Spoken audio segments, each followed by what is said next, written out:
is I just followed my rule. The first to send in a Rule 22 is the media that got to place their camera in the courtroom. That was Court TV, I believe.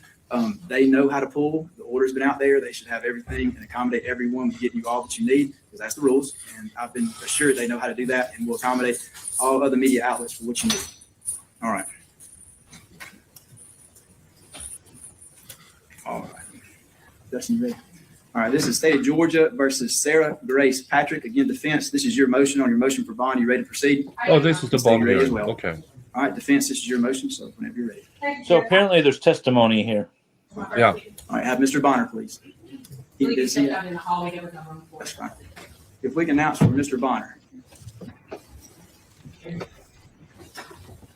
A pastor and somebody else that took her in after her parents were killed testifies. Yes, sir. If you'll come around and come up here, if you remain standing and just raise your right hand when you get up here, okay? You remain standing, raise your right hand. You swear affirm the statements you give before the court today, the truth, the whole truth, and nothing but the truth, so be God. Yes. All right, you may be seated. If you would, just slide that mic closer to you when you sit down, and just speak loudly and clearly into the microphone. Yes. All right, thank you.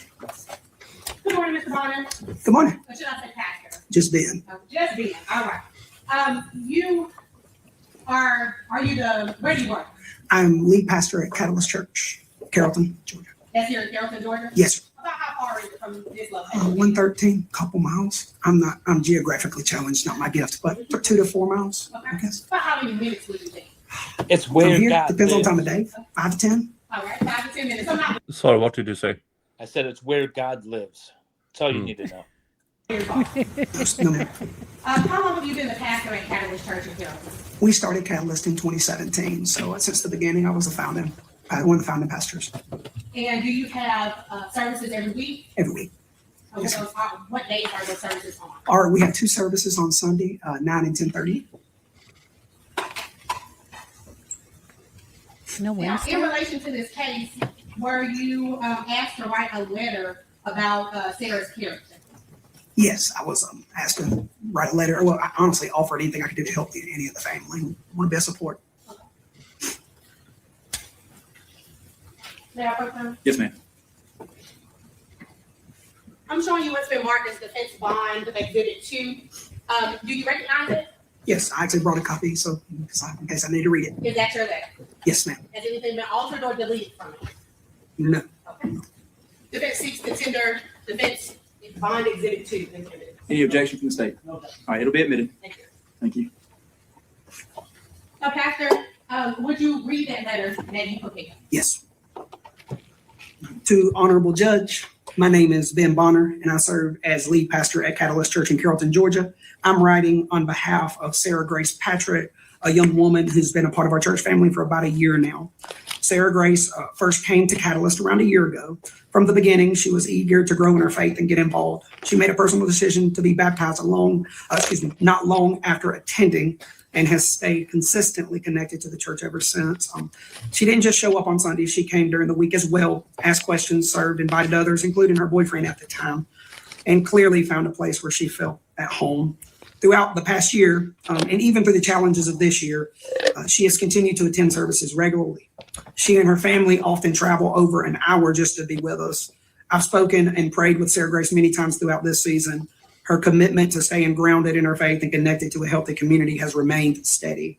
She's even called from jail multiple times so I could pray with her.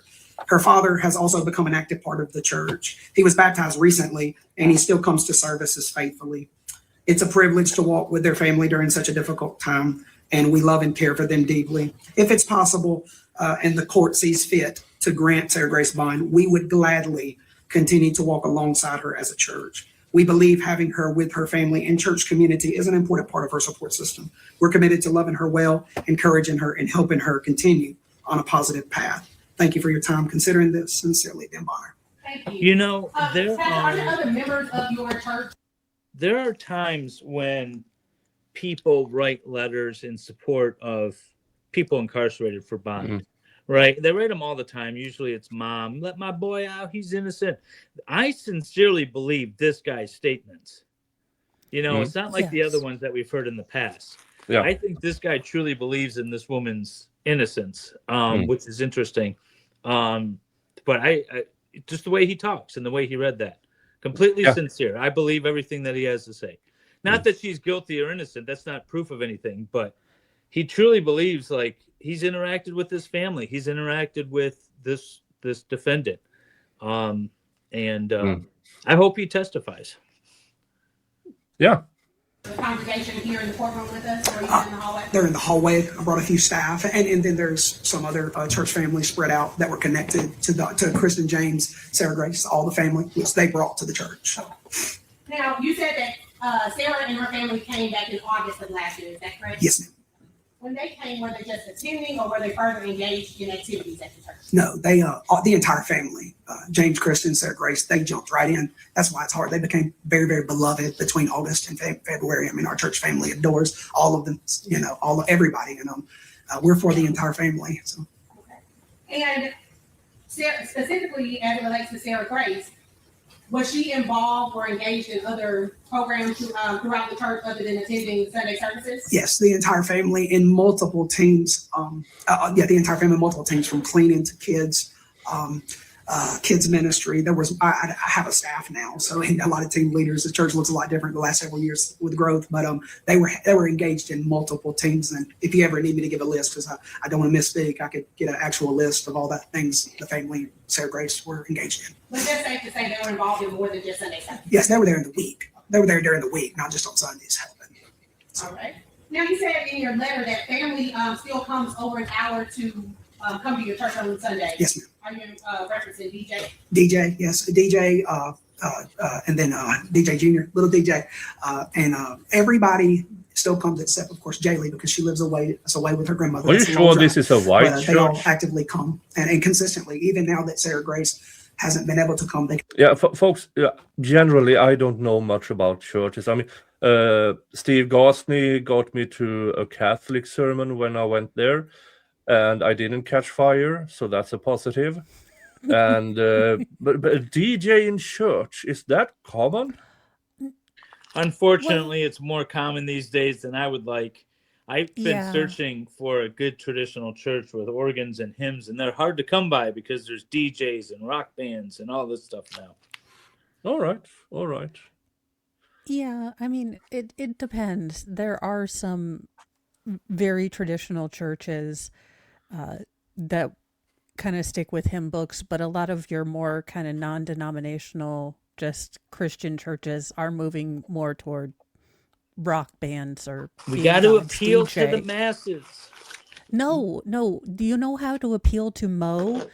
15 minutes, make your sermon, and then let me get out. No songs. Coffee on the way in, 15 minutes, sure. Rock bands, I have the rock bands I follow. Few of them I could say has a Christian faith, especially with the name of Cannibal Holocaust and Mayhem and stuff like that. My son played some speed metal earlier today, and it was Christian speed metal. Okay. So, I guess different strokes, right? Yeah, that's what she said. Continue to come consistently. And just for clarity, who is DJ? Sarah Grace's father. Thank you. I want to make sure I'm clear. No problem. Now, you indicated that you would do whatever in your letter to help in this regard with Sarah. Have you facilitated people at the court's instruction before? Over the years, multiple times, I have come to this room a couple of times and offered to facilitate any way that would, if there's any way to make the court and you feel comfortable, we'll do anything we can to facilitate. We just want to help. Y'all have a great calling. Ours is to support and love. Y'all are the jury and the judges. And so anything we can do, we're willing to help, to make that happen. And coming to a close here, you indicated that Sarah still calls you while she's been incarcerated. Is that correct? Yes. Okay. And when you have conversations with Sarah, are the substance of those conversations about do you believe me or anything like that? Two things she calls us. It's been two things every time. One is to thank me. Thank me for everything, and particularly for her dad. He's just engaged. He's growing.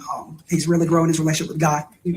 I can never make sense of tragedies like this. It's terrible what everybody's been through. But watching Beauty for Ashes and seeing DJ love the Lord and engage in his faith is beautiful. So she'll call me first. He came to the altar a couple of times. We've been able to pray with him recently. So there's victories that she'll call and thank me and then ask me to pray for her. And she's actually reading some books that were recommended to her that changed my mother's life. My mother was a pretty rough addict, and those books vicariously through her changed mine. And so she's reading them, and so she'll talk to me about that. So it's 3 things. Yeah, one thing that has been rumored is motion of exclusion or motion in limine, because there are rumors that Sarah Grace Patrick had multiple boyfriends, and they want to have that. So the state wants to use the fact that she had multiple boyfriends? At least there was a motion in limine, and I believe that the state said we are not planning on using that. What? Okay. Okay, but that doesn't, I mean, Yeah. again, if any one of these boyfriends, because we have seen cases where, you know, a teen girl meets an older guy, parents say no, and teen girl and older guy decide to, you know, take out the parents in order to live out this romance. So, I mean, unless they have proof that she was, because there have been other cases where there is concrete proof that, you know, the daughter or the child involved has been very, you know, involved in getting the attacker or the family demiser into the house and kind of worked on this conspiracy beforehand. So I don't see how her having multiple boyfriends beyond those kind of things do anything but character assassinate her. Yeah. So And the state would be the first to jump up and down if there was a great charge and the defense wanted to say that the victim had multiple sexual partners, right? The state would be jumping up and down and saying, that's not appropriate, you're tainting the victim and blah, blah, blah. Yeah, but again, there's so little information out there. I'm not sure. I don't know what will happen at trial. And even the accounts that has said, please, folks, look into this, that has more of a personal knowledge about everything that went on.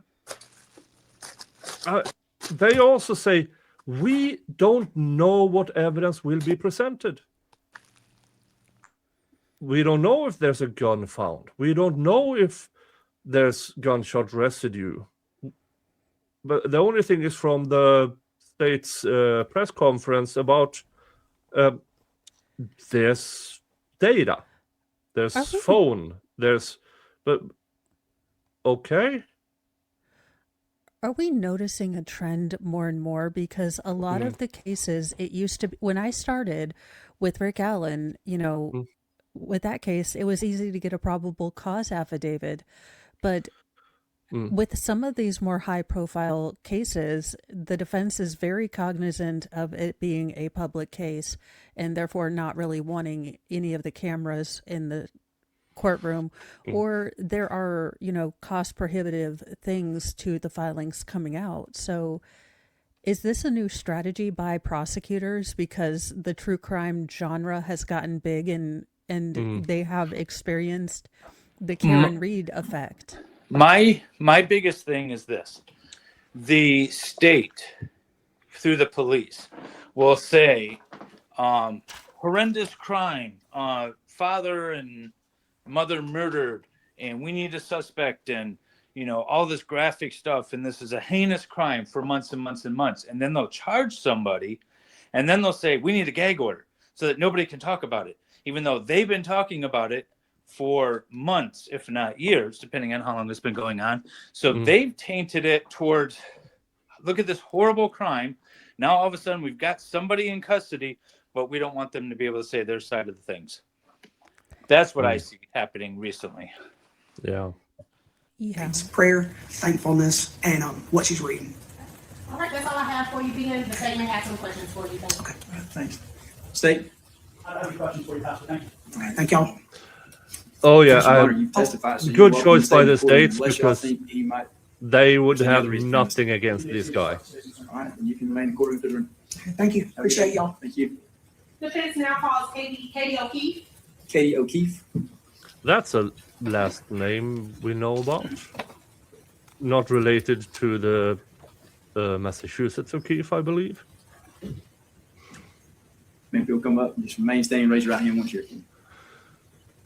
All right, you raise your right hand. You swear firm and statement to give forth what they do. Thanks, Hold Badly to the Made mic, Furniture. That's so nice of you. Maybe say, if you would, just speak loudly and clearly to the microphone. Who is this person?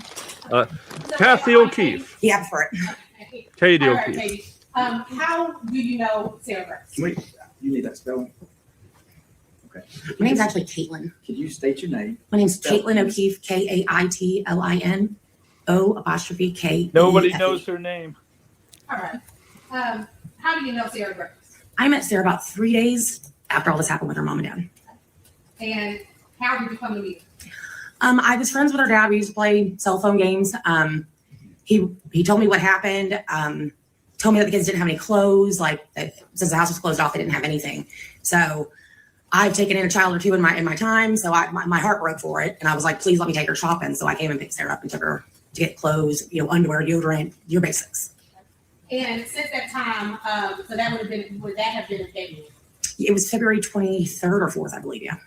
And since that time, did you continue a relationship with Sarah? Yeah, Sarah actually ended up moving in with me. It was a better situation for her. I had an extra bedroom. She came to stay with me after everything happened with her mom. I used to lay in the bed. She would cry and sob, and I'd watch her grieve. Did you have any disciplinary problems or any type of issues with Sarah while she was at your house? Not even one, honestly. I've had some teenagers, and one that gave me a hard time, and Sarah was a pleasure. She was easy. Do you still have a friendship or any type of relationship with other members of Sarah's family? Yes, I talked to her grandma, grandpa, her dad, and little brother live with me. I talk to Sarah every day. But since she's been incarcerated, you've spoken to her? Every day. Every day. And do you all pray together as Pastor Ben indicated or anything like that? Every day. You can't stop her from praying.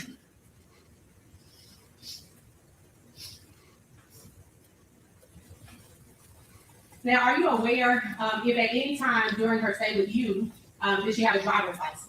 No, she had her permit, and we would go practice driving. She wasn't ready to get the license yet. How old is she? She was stubborn. Safer for all of us. I believe Sarah was 16 or 17 when everything here went down. Okay. So I'm assuming. Okay, she just never got her license then, I guess. Yeah. Okay. And does she have access to her own personal vehicle that you know of? No.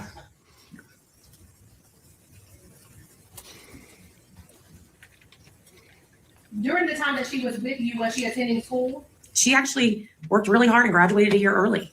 Where was she attending? She was going to Central here in Carrollton. And you said she graduated early. What do you mean by that?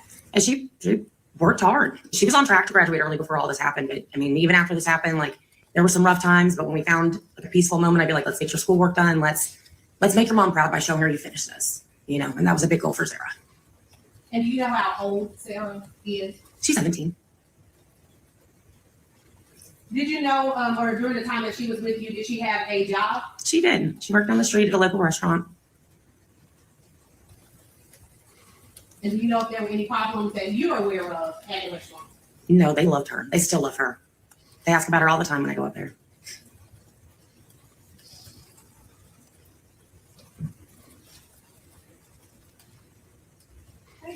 I believe that's all I have for you. I'm the state may have some questions for you. Thank you.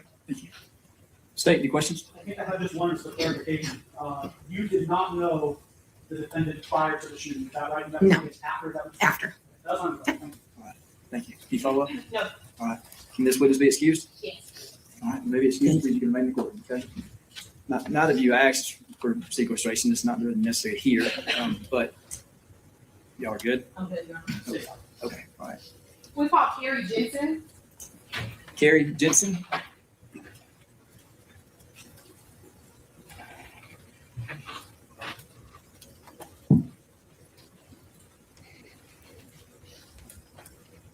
All right, Ms. Jensen, same as the others. If you'll raise your right hand. You swear affirm statements made before the court today, the truth, the whole truth, and nothing but the truth, so help you God. You'll be seated. Speak loudly and clearly, and let's just start off by stating your name and spelling it for us before we get it down. Carrie Jensen, CarrieJensen. Thank you. All right, Ms. Jensen, how do you know Sarah? I met Sarah when she was in 7th grade. Her and my daughter became best friends, and I became really good friends with. I just her father in noticed they're 7th all grade. wearing the same sweatshirt. And Yeah, Yeah. stand with Sarah so you know her since sweatshirts. 7th grade, how old is that? 13, Doesn't 12. show that you're impartial at all, does it? And during that time, have you known Sarah Grace to cause you any problems or get into any mischief with your daughter or anything like that? Not at all. I mean, they'd fight over boys, but no, she's been an angel. Just typical teenager stuff. Typical teenager stuff. Now, during the course of this case, were you asked to, or did you offer to write a letter in support of Sarah? I sure did.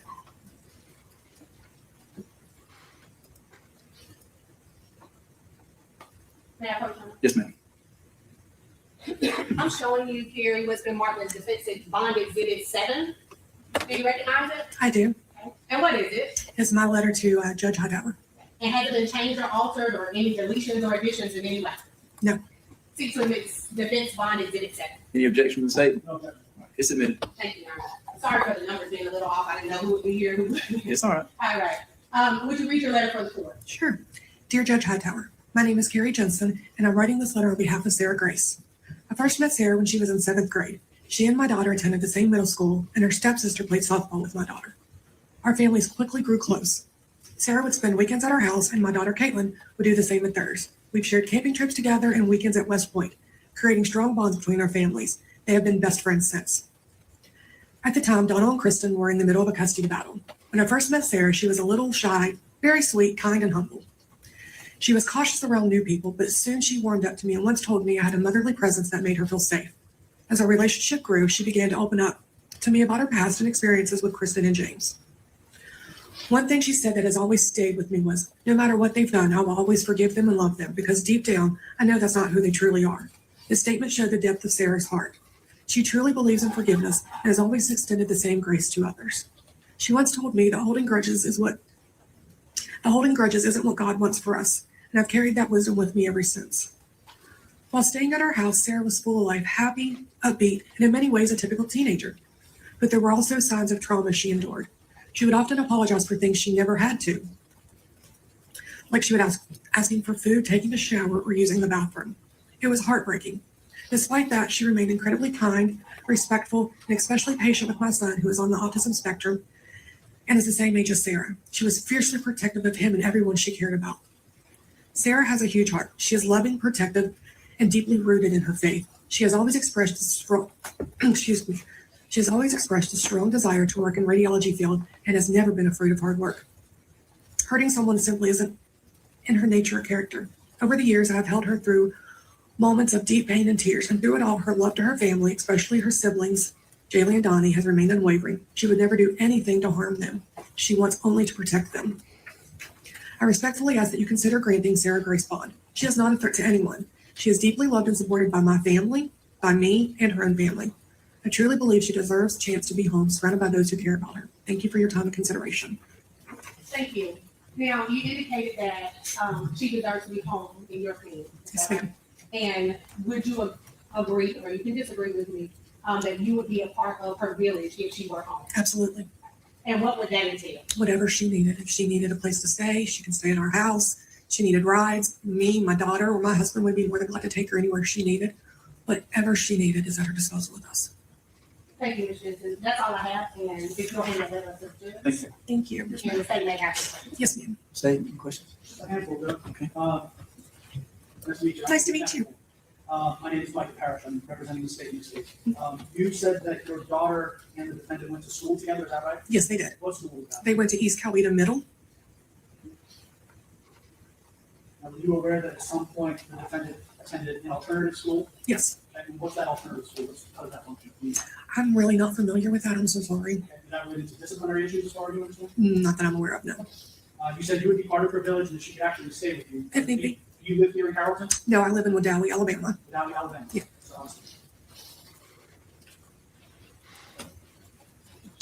So, So disciplinary action. All right, thank you, sir. in Any reason to hold middle this school. witness? Not in the section. Maybe release when you stay in the courtroom. Call Caitlin Jensen.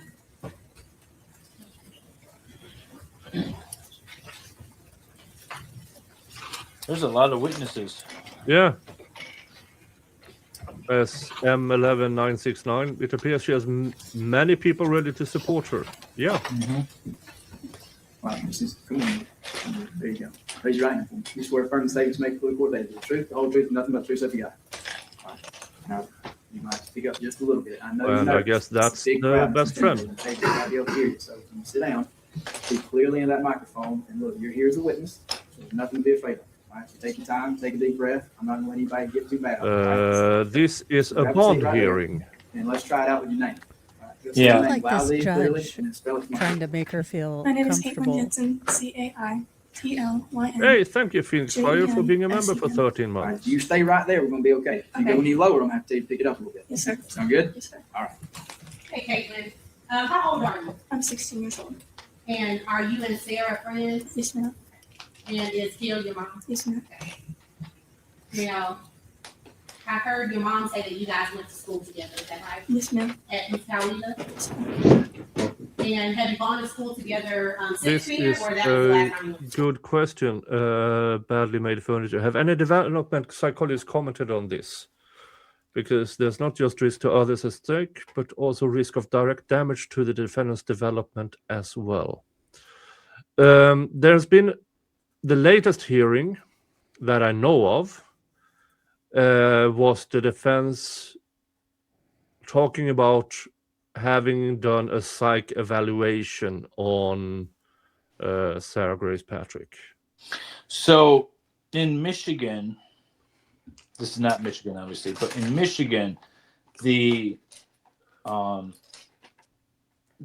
psychological impact on the defendant is not really a factor that's considered generally. Now, when you're talking about minors, it is a component of the evaluation, but it's not the be-all, end-all. I don't know. She's 17. Was she charged at age 18? I don't know exactly how old she is now. Whether or not that comes into play. It would be different if she was a much younger child. Well, she is tried as an adult. Yeah, that's still the juvenile impact matters. Still, even though she's being tried as an adult, so long as she's not actually an adult. I don't know. But again, I'm speaking from Michigan law.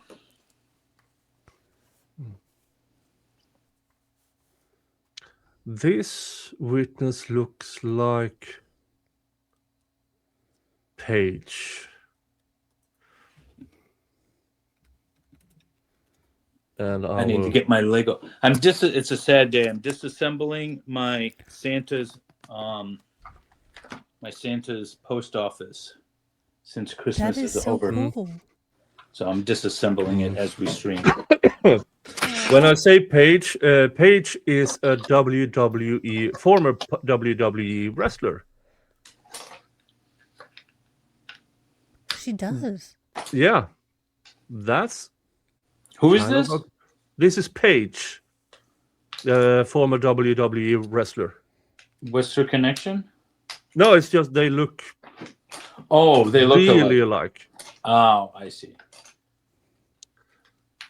Really alike. Paige, there's a movie about her journey towards being, because she's a part of an entire wrestling family, and I believe from age 10 she started to train pro wrestling, and she finally made it into WWE. Then unfortunately she had 2 neck injuries. She got back from a neck injury, and then in a house match, her opponent Nick is a fan of wrestling. Yeah, and, her opponent completely botched a sequence which re-injured her neck. So she's currently with the AEW, but not active wrestler. The Kind of sad. the case we're watching, who is not the wrestler and is not the woman on stream, Sarah something or other, she's accused of killing her parents. Her mother and stepfather. Yeah. Who according to people with more insight than me, were known drug dealers in the area with debts and drugs and a lot of things. So I would assume one of the defenses is you can rule out this was a drug deal gone bad and with retaliation. I do wonder if the alternative school was because she was truant a lot.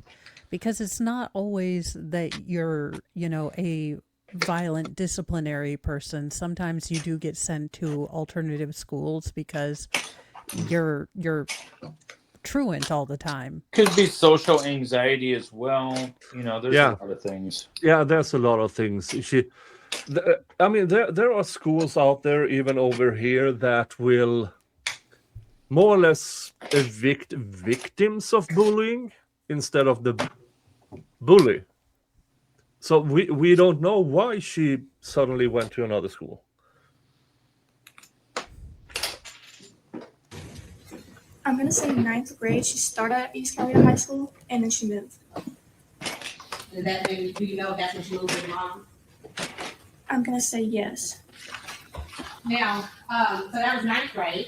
But have you guys continued to be friends 16? Yes, ma'am. And when you say friends, talk to me about what that looks like. Are you guys talking on the phone? Via Snapchat sometimes. We would call, I'd check in on her. I was never allowed over at her house.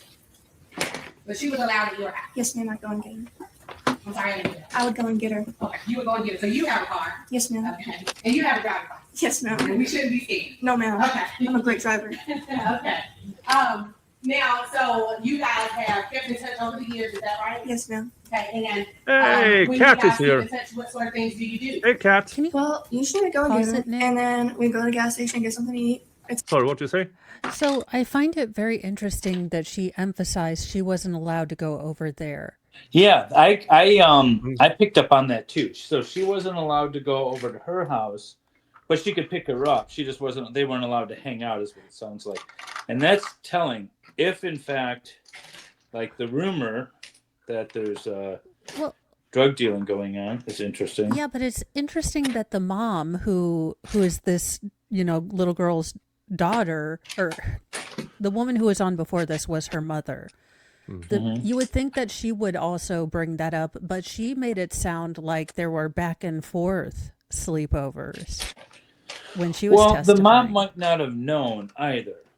So if this girl that's testifying right now is told by her friend, like, hey, my parents don't like anyone staying the night or coming over, she might not have told her mom that. She might have just said, hey, can so-and-so stay the night here? Well, yeah, I guess I wonder what the genesis is for the not staying over, because if it's from her mother, then it would make sense that the mother would bring it up. If it's from Sarah Patrick or Sarah Grace's mother or parents, then that leads to other questions. But it does make me wonder why she didn't stay over there. Yeah. An hour 30 drive back home, so we'd blast music like teenagers would do, going home. And we go home, and I have a 2-year-old son, and we would play with him for hours until he fell asleep. What? She's like She's 13 16 and have a 2-year-old son. Well, she would have been 15 last year with a 2-year-old son, right? She said she's 16 now, and this happened last year, and she's testifying to last year we would have gone over because I have a 2-year-old son, and we would have hung out until he fell asleep. Is that what she said? Yeah. Let's back up a bit here. Well, usually I go and get her, and then we go to the gas station and get something to eat. It's an hour 30 drive back home, so we'd blast music like teenagers would do, going home. And we go home, and I have a 2-year-old son, and I have a 2-year-old son. Not that the son was 2 years old at the time. Okay, so he's 2-year-old. He's 2 now. He's 1 at the time. She's 15. But that means she was giving birth at 14 and impregnated and at 13. Jesus fucking Christ. Welcome to Okay. Georgia. Also, yeah, maybe we shouldn't talk about how we are praying a whole lot. I mean, Maybe it home- was maybe the church is a sex cult. You don't know. well, no, but it is interesting how we highlight certain things when we're trying to get bail. Like, oh, we pray all the time. Not like, oh, my friend has a 2-year-old. She was knocked up at 14. I pray on my knees every day. And then she And fell again, on all look, four. I'm a hypocrite. Like, I am Yeah, the world's worst Christian. Go talk to Steve Gosney if you would like good Christianity. I am like the bad poster child of Christianity. So I have all the glass houses and none of the stones. Yeah, none of them are in a great position. Well, I have inappropriate jokes. The defendant seems the most normal out of anyone so far. Yeah. Yeah. We play with him for hours until he fell asleep. And then we watch movies. That's what we do. Yeah, but this happened before. Well, kid is 2 years old now. She have a 2-year-old, not 2-year-old at the time. Played with him. This must have been before everything happened. When they were in middle school. Maybe that's why she's not allowed to stay there, because the now deceased mother and stepfather don't want the defendant hanging out with this girl because she's a bad influence. Maybe they don't know that she's getting picked up by her. Yeah. I mean, there could be so many things. I found it interesting when people say never. Like, I was never allowed over there. Mm-hmm. I don't know. It just stuck out to me. I had a lot of friends, well, that I wasn't allowed to hang out with. So naturally, that's what I did all the time. And Yeah. I may or may not have been picked up by my father at age 13, drunk off my face, Oh, no. saying something bad about my mother, and then waking up at home. Or regaining consciousness at home. Yeah, I was going to say. I never spoke ill about family members since. Yeah. Folks, I grew up where people were family everywhere. I used to tell this story about there's a news story that is about 20 years old now about a man carrying a canoe while furiously pleasuring himself wearing a leopard skirt. And this is the story about you? No. That was about 45 minutes from where I grew up. Meaning I probably know the guy or I'm related to him. Well, Nick, imagine trying to do that with pants on. I mean, you can't do that with pants on. He was wearing a skirt. Maybe the skirt had pockets. It was a micro mini. Which is a brave choice in a colder climate, so... Yeah. I mean, there's reasons I feel at home and in the Appalachians.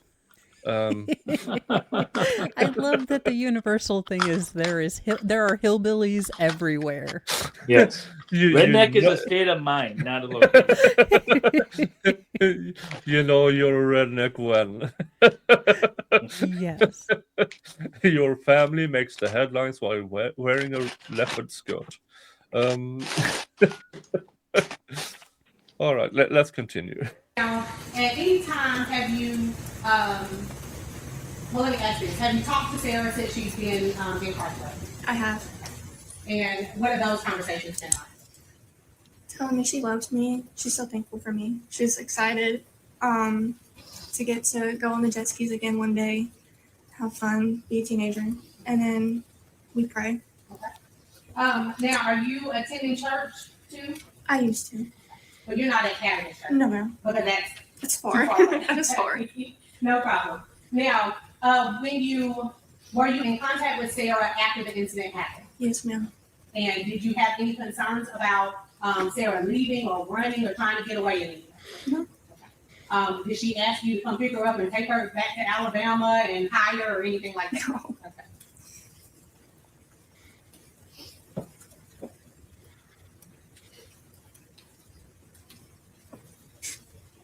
I think that's all I have for you. Caitlin. Thank you. State your questions. I just have one. When was the last time that the defendant was in Alabama at your house? I really don't remember the date. It was the day I took her. She said she may get her phone back, and I took her that day. And then I took her to Widowie. We were gonna have a sleepover, and then we got the phone call that she needed to come back home. Okay, so if I were to tell you that she was arrested July 9th, you'd say it's sometime in the day just before that. July 8th. July 8th. Yes, sir. Thank you. What was You're that? welcome. No further questions. Mike. All right, can you reasonably hold this witness? No, you're right. Not Mr. All right, you may sit down. Thank you. Tasha Meza. Tasha Meza. M-E-Z-A. She's outside, I believe. Ms. Williams, how many more? For a bond hearing, this is a lot of people. This is one? Okay. Oh, I'm sorry. One more. Okay.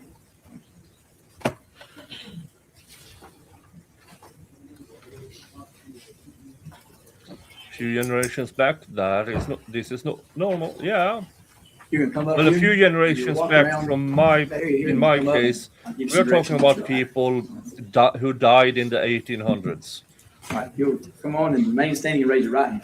You swear affirm the statements you give before the court today, be the truth, the whole truth, and nothing but the truth, so be God. All right, you may be seated. If you would, speak loudly and clearly to that microphone, and let's start off by just stating your name and spelling it for my court reporter. Tasha Mesa, Tasha, Mesa, Meza. Thank you. Ms. Meza, how do you know Sarah Gray? I met Sarah after me and Kristen became friends. I was at the doctor's office and just invited her to church. And then we became really good friends. And when you say church, are you talking about the Catholic church? I'm not sure the church are Or helping. being as a pastor? Yes. No. Yeah, I don't. Now, when you invited them to church, did they ever come? Yeah. 2 weeks later, they come And did they continue to come after that? every Sunday. To your knowledge, were they involved in activities throughout the week or just Sunday service? At first, it just started as Sunday service, and then as they grew in the church, they became more involved. Now, you were able to. They should have were stopped you with the able to pastor observe or spend time regarding with such Yeah. people. I have a relationship with Sarah Grace personally. Yes, her and my daughter were friends, so I've seen them quite often. And so since you go to the Catholic church, I'm assuming you stay local somewhere close by? Yeah, I only stay about 2 minutes from the church. 2 minutes from the church. So what, 7 minutes from here maybe? Yeah. Okay. And at any point, okay, so let me ask you this. When did you meet Kristen? It was back in August. Of last year? Yes.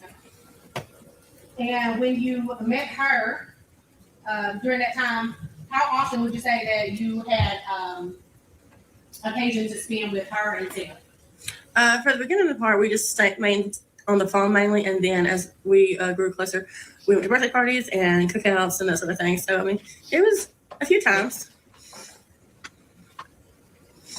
But would you agree that most of the time you spend with that church? Yes. That everything with the church happened after the incident. Now, did Well, you now- hear Pastor Ben, Sorry. I thought the pastor testified that he knew the parents and he knew the whole family. Isn't that what he said? He was the first to testify. And he said that, and it was even asked again. And it was, yeah, I know they came even on during the week, and the whole family did, and all of them. That's what he kept saying. Yeah. Yeah, It's well, weird. I guess I'm confused which parent, because I guess her biological father has recently been baptized, is what I got from that. But then I couldn't tell when the mother and stepfather started going and how long he knew them prior to the incident. So, Did she Yeah. do it on the command of her bio dad? well, see, I thought they were in a fairly, from the testimony and what I wrote down, that they were in somewhat of a contentious custody battle from not Caitlin's mom. She said something about Kristen being in a custody battle, but I couldn't figure out which person she was in a custody battle with. Yeah, I'm not sure. I mean, this one of the problems with this case. There's a lot of rumors, but not a lot of facts known. Well, and I'm wondering if a lot of the stuff we're not getting, if they were truly, let's take the speculation forward. If they were, not street legal pharmaceutical dealers, Mhm. if they were your local, crystal meth CVS, then they might have had involvement with the family court system, and that might be private. Yeah, but Or- and it seems like the mother and stepfather had custody. So, and if they, with the rumors of them being, how do I say it, spontaneous apothecaries. What does that say about the father who does not have custody? By the way, Marquand Washington is in custody with the earliest release date of May 27, 2027. Lao Kong sending him to me. He said that you had a difficulty seeing him. Oh. Yeah, Just so going back to Munch our is earlier back in jail. Yep. Order to unseal the case and remand him was issued in April of 2025. And it looks like he's in custody until May of 2027. That seems like he violated his Parole or something. Yeah. Okay. Well, you liars got to be lying. Yeah, I was Larry's about to going say, lie. a forever felon breaking the rules? My Amazing. shock. Well, but now he's Hey. in jail and can find another one to snitch on. Actually, you guys, I need to pop off. We're Aw. getting some pretty intense storms here. So Mr. Mo has cautioned me to turn off my computer and possibly be ready to head down to the basement. What? I see nothing on the radar. Oh, I can hear the wind. I see it all. I've been watching it. Yeah. Dave, you're like 6 hours apart. Well, I know, but I can see on the radar. See that long line going all the way down? Yeah, we're from getting over there? some pretty All that strong. thunderstorms. Oh, you have phallic weather. Yes, very It's phallic. the best weather. It's the weather I enjoy. It has both length and girth. Bye, you guys. See you, Mo. Thank you, Mo. Thank you. Is she in Indianapolis or no? Where's She is about Delphi. an hour Where's from Delphi? about an hour from the Indianapolis, Delphi, Mo. It's about an hour in each direction. Okay, between them. so yeah, so they're getting a long string of like some pretty severe weather. It's red and lightning and all that fun stuff. Oh, fun. Yeah. Fun stuff. I get nothing but rain here. It's boring. A little bit. Oh, you will get ice is avalanches willing to eventually. facilitate Sarah in any way, if Judge Hightower were to give her a bond. Are you a part of, do you share that sentiment? I agree. And would you be willing to be a part of Sarah's village to help facilitate her hearing Carrollton and somebody? I've already been a part of it, so I'm not going to stop now. Hey, kerfuffle. That's all I have, thank you. Thank you. Thank Any you. questions? No, you- You're good. Can you read me hold the witness? no, you- You can be excused.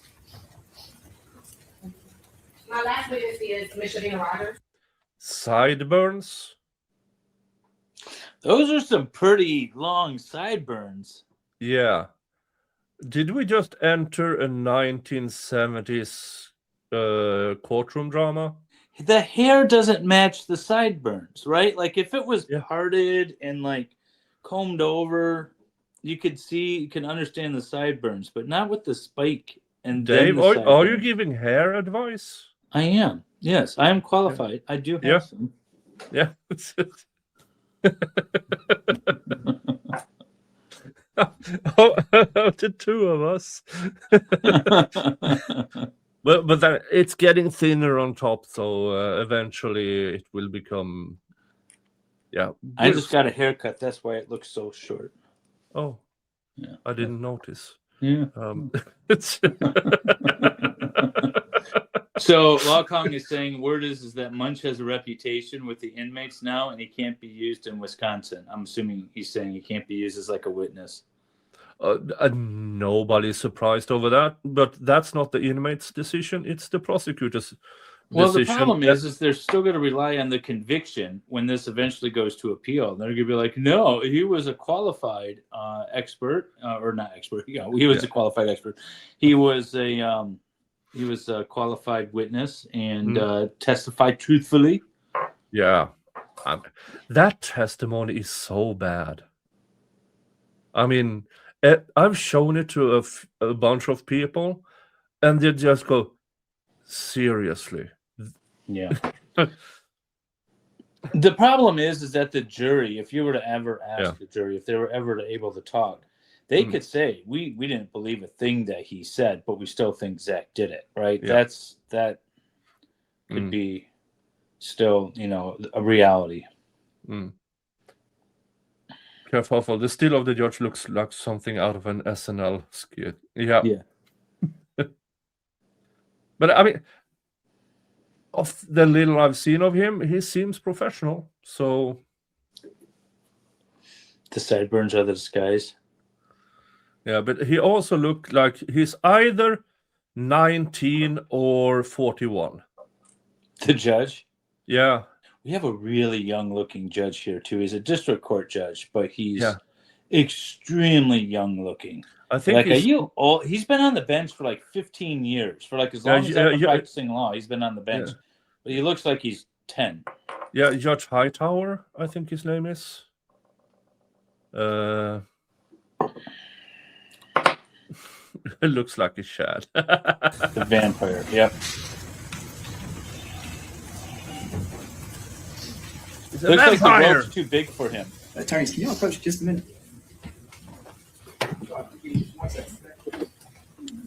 Okay. The news was all over the place saying, "Did you believe that Sarah was smiling when she entered the courtroom?" And commenting about her smiling when she entered the courtroom. Now, I watched her when she entered at the beginning of the stream. She smiled for like 3 seconds because she saw all of her friends and family in the courtroom. And then she turned around, sat down, and didn't smile. And it was kind of like her look now. That's what made me think of it. That's not really a smile, but okay. Yeah, this is a braver face. She's trying to be brave for the people there. But then again, I mean, we have people who report in that way. That wasn't even just like. You remember the fake shrink who made the stuff about Zachariah, and he just cut out different pieces? Yeah. What was his name? No, he was a behavior analyst. Yeah. With the big emphasis on anal. Because Jesus Christ, he's an asshole. It wasn't even like it was in the body of the article. It was the headline. Yeah. Like Sarah smiles as she enters courtroom. That was the headline of the article. It's like, really? Yeah. Welcome to... Well, I barely trust the true crime community. I don't trust legacy media at all. This was like New York Times or something. I can't remember. Well, New York Times can go fuck themselves generally, and that's just saying that without this case. But generally, the New York Times, if they go bankrupt, that would be a positive thing. If you would raise your right hand, Kenny. You swear affirm the statements given before the court today, the truth, the whole truth, and nothing but the truth, so help you God. All right, you may be seated. And if you would, same as the others, once you're seated, just state your name and spell it from a court reporter, please. My name is Shavina Rogers, spelled Shaveena. Last name Rogers, Rogers. Partner Rogers, how are you employed? I'm employed by the state of Georgia at the Georgia Public Defender Council. And what's your job title? I'm a criminal defense investigator. And are you a criminal defense investigator for me and my office? Yes, I am. Okay. And have you been working on this case at my direction? Yes, ma'am. Now, do you recall me asking you to run a GCIC on Sarah Grace Patrick? Yes. And would you briefly explain what a GCIC is?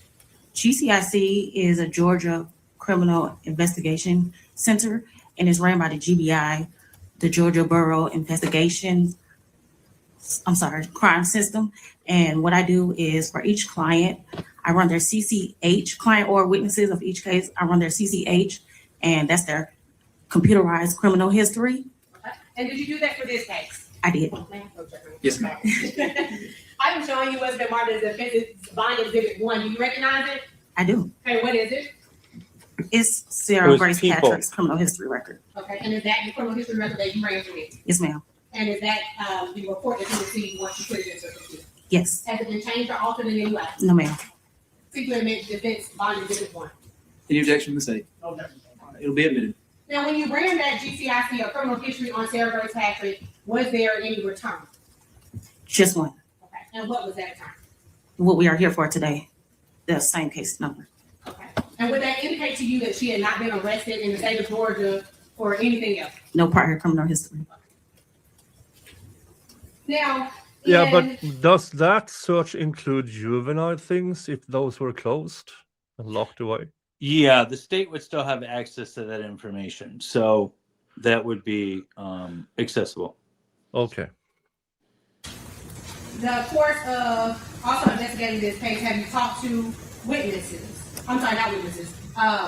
People who wanted to stand in support of Sarah. I have. And were you sent emails of letters about their support? Several of them, yes, ma'am.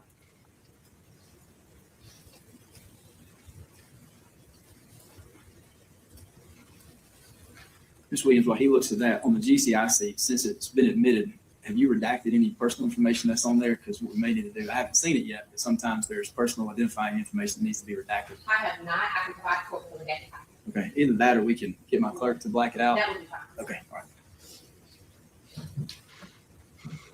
State, I'm assuming no objection to making those redactions. I think those would be appropriate. Absolutely. All right, thank you.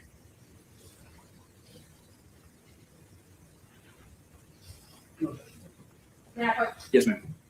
all right, Ms. Rogers, I'm showing you what's been marked, and sorry again for the jump around on numbers. As defense bond exhibits 3, 4, 5, 6, 8, and 9. Do you recognize those? Give me a second.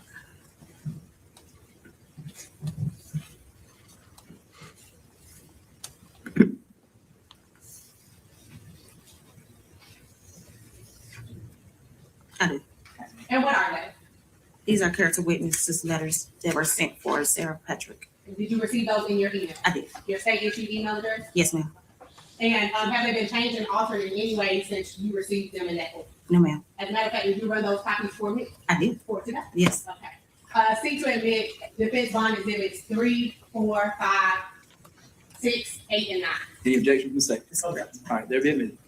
Now, with those letters, I don't know if the court prefers if Ms. Robbins were to read them or if the court can read them at your meeting. I'll read it. Okay. All right, you'll hand those to. In the GCIC. Now, during the course of me asking you to do some investigation on this case, were you able to determine if Sarah Grace was working at before she was arrested? She was working at Subway. Was that Subway in Carrollton, Georgia? Yes. And were you able to speak to her supervisor? I was put on hold. They seemed very busy. I had to call multiple times for someone to even answer the phone. At any point, did you get a letter from her supervisor? Yes. And was that letter one of those letters that we just entered into evidence? Yes, ma'am. And was that letter in support of Sarah Grace? Yes. Now, the GCIC that you ran, and I'm double back into that, did it indicate that Sarah Grace had a driver's license? No.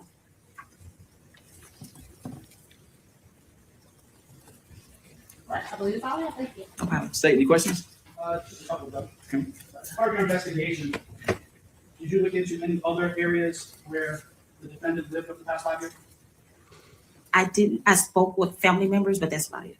You don't know what other areas she was living in the past 5 years? I believe she was living in Fairburn at one point, Sonoya, Georgia at one point. Fairburn, Sonoma? Yes. Was it the only two other than Carrollton that you're aware of? Yes, Did you look into the alternative school that she attended? I did not. Can you pull up that GCIC one more time for me? Sure. Yes, ma'am. And can you just tell me what the charges she currently has in this case are? 2 counts of murder and 2 counts of aggravated assault. I know there's a question. You follow up? Another fire. Thank you. Thank you. Fence. That's all for witnesses, John.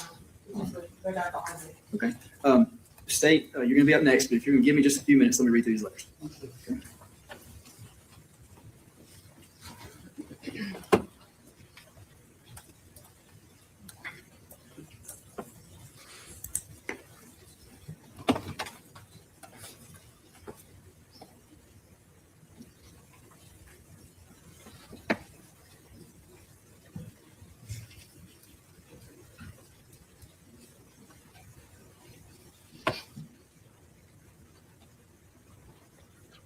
Okay, can skip ahead a bit.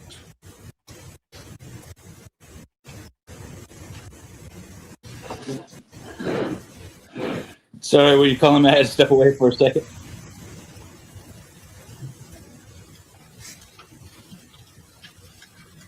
What did we miss? No, it's just break of sorts. Oh, okay.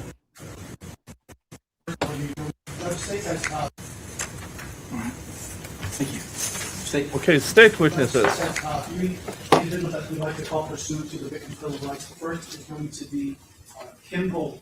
And Judge, all three are going to come up and you care statements. All right. You're not at risk. Okay.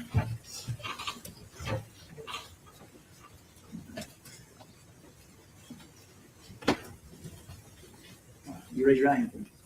You swear to affirm the statements given before the court today, the truth, the whole truth, nothing but the truth, so help you God. All right. Speak clearly. From the state, we should be able to hear at least some of the accusations and evidence. Hi, my name is Kim Bowling, KIM. No. Let me tell you. His name is that young girl that just up. You take your time. All right. You're not in a rush this morning, so take a deep breath and take your time.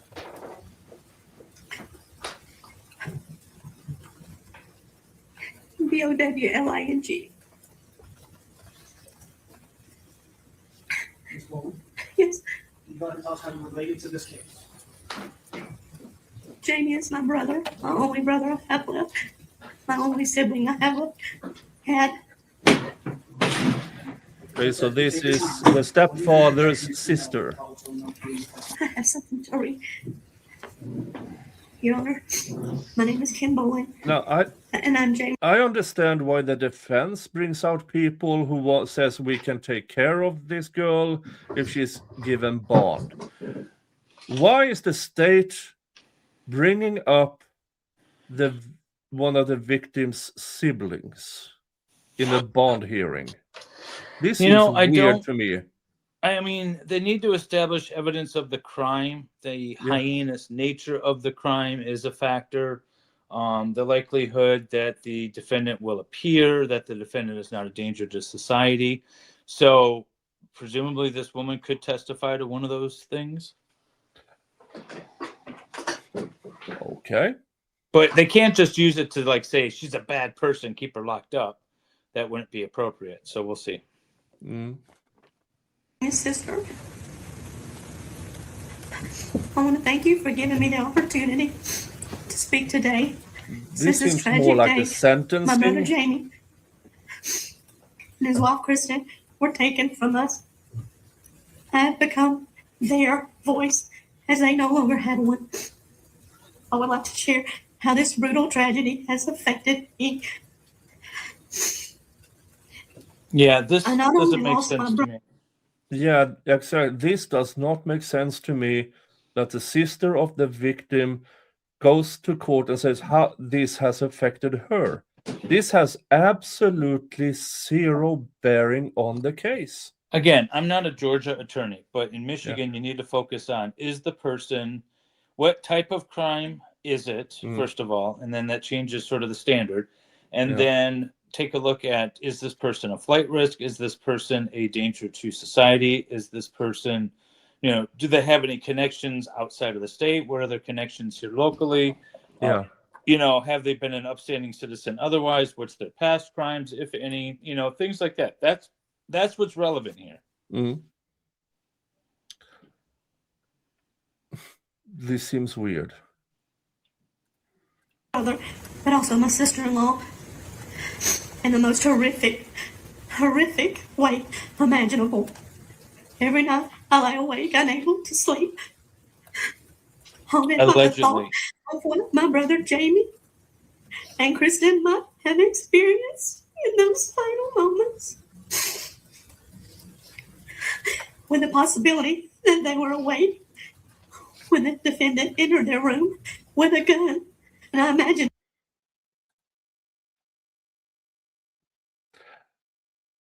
I don't know about you guys, but at this moment, if I was the judge, this would have been off. No, not going to listen to this. I don't know. If I was the judge, I wouldn't necessarily cut this person off. But after this person, if this is all she has to say, then I would have called up counsel and I would have been like, this isn't relevant and I'm not going to consider it.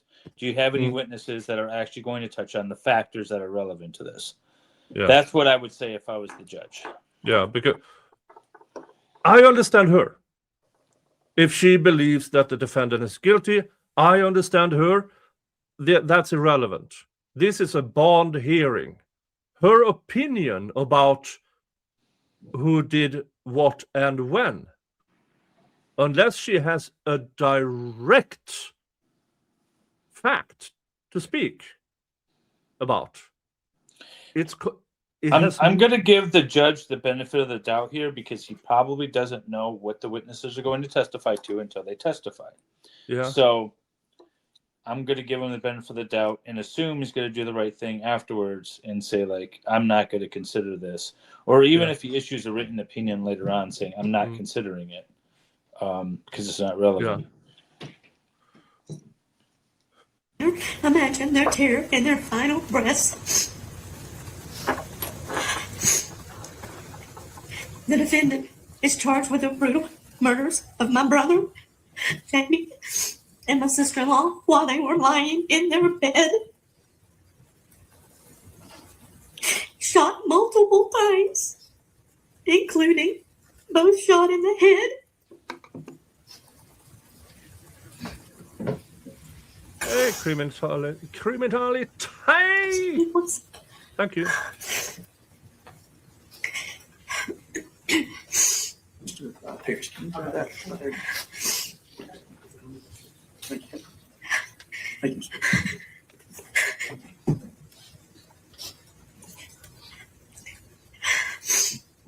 My 5-year-old niece was then woke up to find their parents lifeless. The trauma this innocent child will carry for the rest of her life is unfathomable. And what makes this even more heartbreaking is that her sister loved the defendant. She looked up to her, and for reasons I will never understand, the defendant caused such imaginable pain. And I'm so thankful that Jaylee's life was spared. With all of this in mind, the judge should still shut it down. I see in the comments. So the judge, this is a bench decision, right? So this is not in front of a jury. If it was in front of the jury, it would be appropriate for the judge to set it down. Oftentimes there's testimony that's offered at a bench status hearing or trial where the judge is like, I know what I can consider, so I'm going to allow them to testify even though I might not be considering it. And it's just to kind of move things along and not cause problems, not rock the ship, not appear to be biased one way or the other. Just let the information out. I know what I have to listen to. At the same time, knowing that this is live streamed and a somewhat highly publicized case, this witness is accusing the defendant. Yeah. I would not only of the murder of the parents, but almost accusing her of planning to kill the 5-year-old. Yeah, thank God she was spared. I don't know if I'd shut it down just yet, but I would be, if I'm the judge, I'm thinking very critically about, is there an opportunity for me to stop this and maybe call everyone up? But Yeah. let's see if he does it. I don't know if he does it. No, I haven't watched this hearing, so I don't know. And we have a hella raid. A hell of a raid. Hey, Ella and your raiders. Thank you for joining me in my 3-year and 20,000 subscribers celebration. We are currently, we are currently watching, because this trial, this is a bond hearing against Sarah Grace Patrick. Her trial starts next Monday. Next Monday or tomorrow? Next Monday. The Monday the 7th, I want to say. No, 5th. Monday the 5th. Okay. Yeah. Or wait. Yeah, it has to be Monday the 5th. Yeah. So it starts Monday the 5th. Yep, 5th. Hi, Crystal. So we're listening to a woman rambling on about how horrible the defendant is. She's already has her mind made up about the defendant. The defendant's clearly guilty and did this heinous crime and should not be let out on bond. Mhm. All of which, in our opinion, that I was just giving anyways, is inappropriate for a bond hearing. Yeah. I mean, for the defense to call people who say she's a good girl, we will take care of her if you allow her bond. That's one thing. Yeah. This is from the state. Yeah, we'll take care of her. She's not a flight risk. She has a place to stay. She's been a good person otherwise, other than these accusations, no criminal record. All of that stuff is appropriate. Putting somebody on the stand saying she clearly did it and it's a horrible crime and she's definitely guilty of it, it's not an element for bond. Exactly. I am deeply concerned about Jaylee's safety should the defendant be released on bond. There we go. She's concerned about the sister's safety if the defendant's released on bond. That's at least something that's appropriate. Yeah.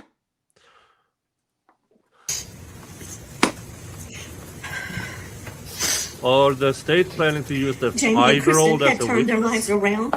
They were actively involved in church, had found happiness, and were living a great life. They did not deserve what happened to them.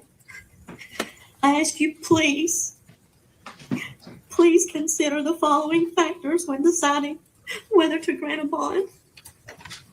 My first concern is flight risk. The defendant has financial resources provided by the immediate family, which would enable her to flee.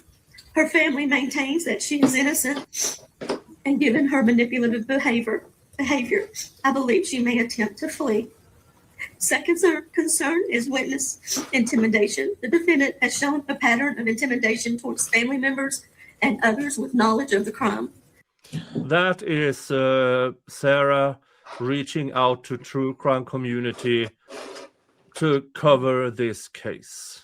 Yeah, that's what apparently brought the authorities' attention to her, is the fact that she reached out on TikTok and asked people to cover her parents' murder, which is interesting that's what brought everyone to her attention. The woman who's testifying is the sister of the deceased father or stepfather. The stepfather, yeah. Hey, Hella. Hello, happy 20,030, no, 3 years. 3 years and 20,000 subscribers. Thank you so much. Yeah, all the numbers. All the numbers, all the numbers. Hello, Dolly. Hello. Hello, Hella. Hello, David. Hello, how are you guys? Merry Christmas, since you don't respond to my messages on X anymore. I know. No, you Very rude. always message me during my nighttime when I'm asleep. But there's like hours in which you're awake that you could see the message and then respond. Oh, Jesus. I know. Just saying. You're not dirty about it or anything, are you? God, you like my ex. Did you have a good Christmas, Hella? I did. That's I good. did indeed. I got a new microphone. Look, see? Ooh. Yeah. Hey, White. it's white. Ooh. Bit She of a generally race. doesn't like the white things, which is amazing. I know. That's true. He should have been here when we talked about Somali daycare. What? Oh dear. Oh, it's been a big day. Yeah. Who films themselves crying for the death of a mother and stepfather? Weird. Yeah, I mean, but it's that type of world we live in, right? Just Yeah. because someone is on, setting up the camera and crying into the camera and posting it on social media doesn't mean that they're guilty. It means that they're weird as hell and they probably need to focus on some real life relationships, but doesn't mean they're guilty. No, and the kids who are teenagers today live in social media landscape. Yeah, it's all ridiculous. We can't get our own experiences and say they should act that way because kids today don't. Yeah, but not guilty, but weird. Yeah. For Hella and Dali, we are checking the bond hearing in the Sarah Grace Patrick case. Oh, this is important. Yeah. We've gone through the defense witnesses. Yes, we will take care of her. We will make sure she gets to every hearing and everything. And the state's first witness is the sister of the stepfather, one of the victims, who has now for a bunch of minutes said she is happy that the young 5-year-old sister's life was spared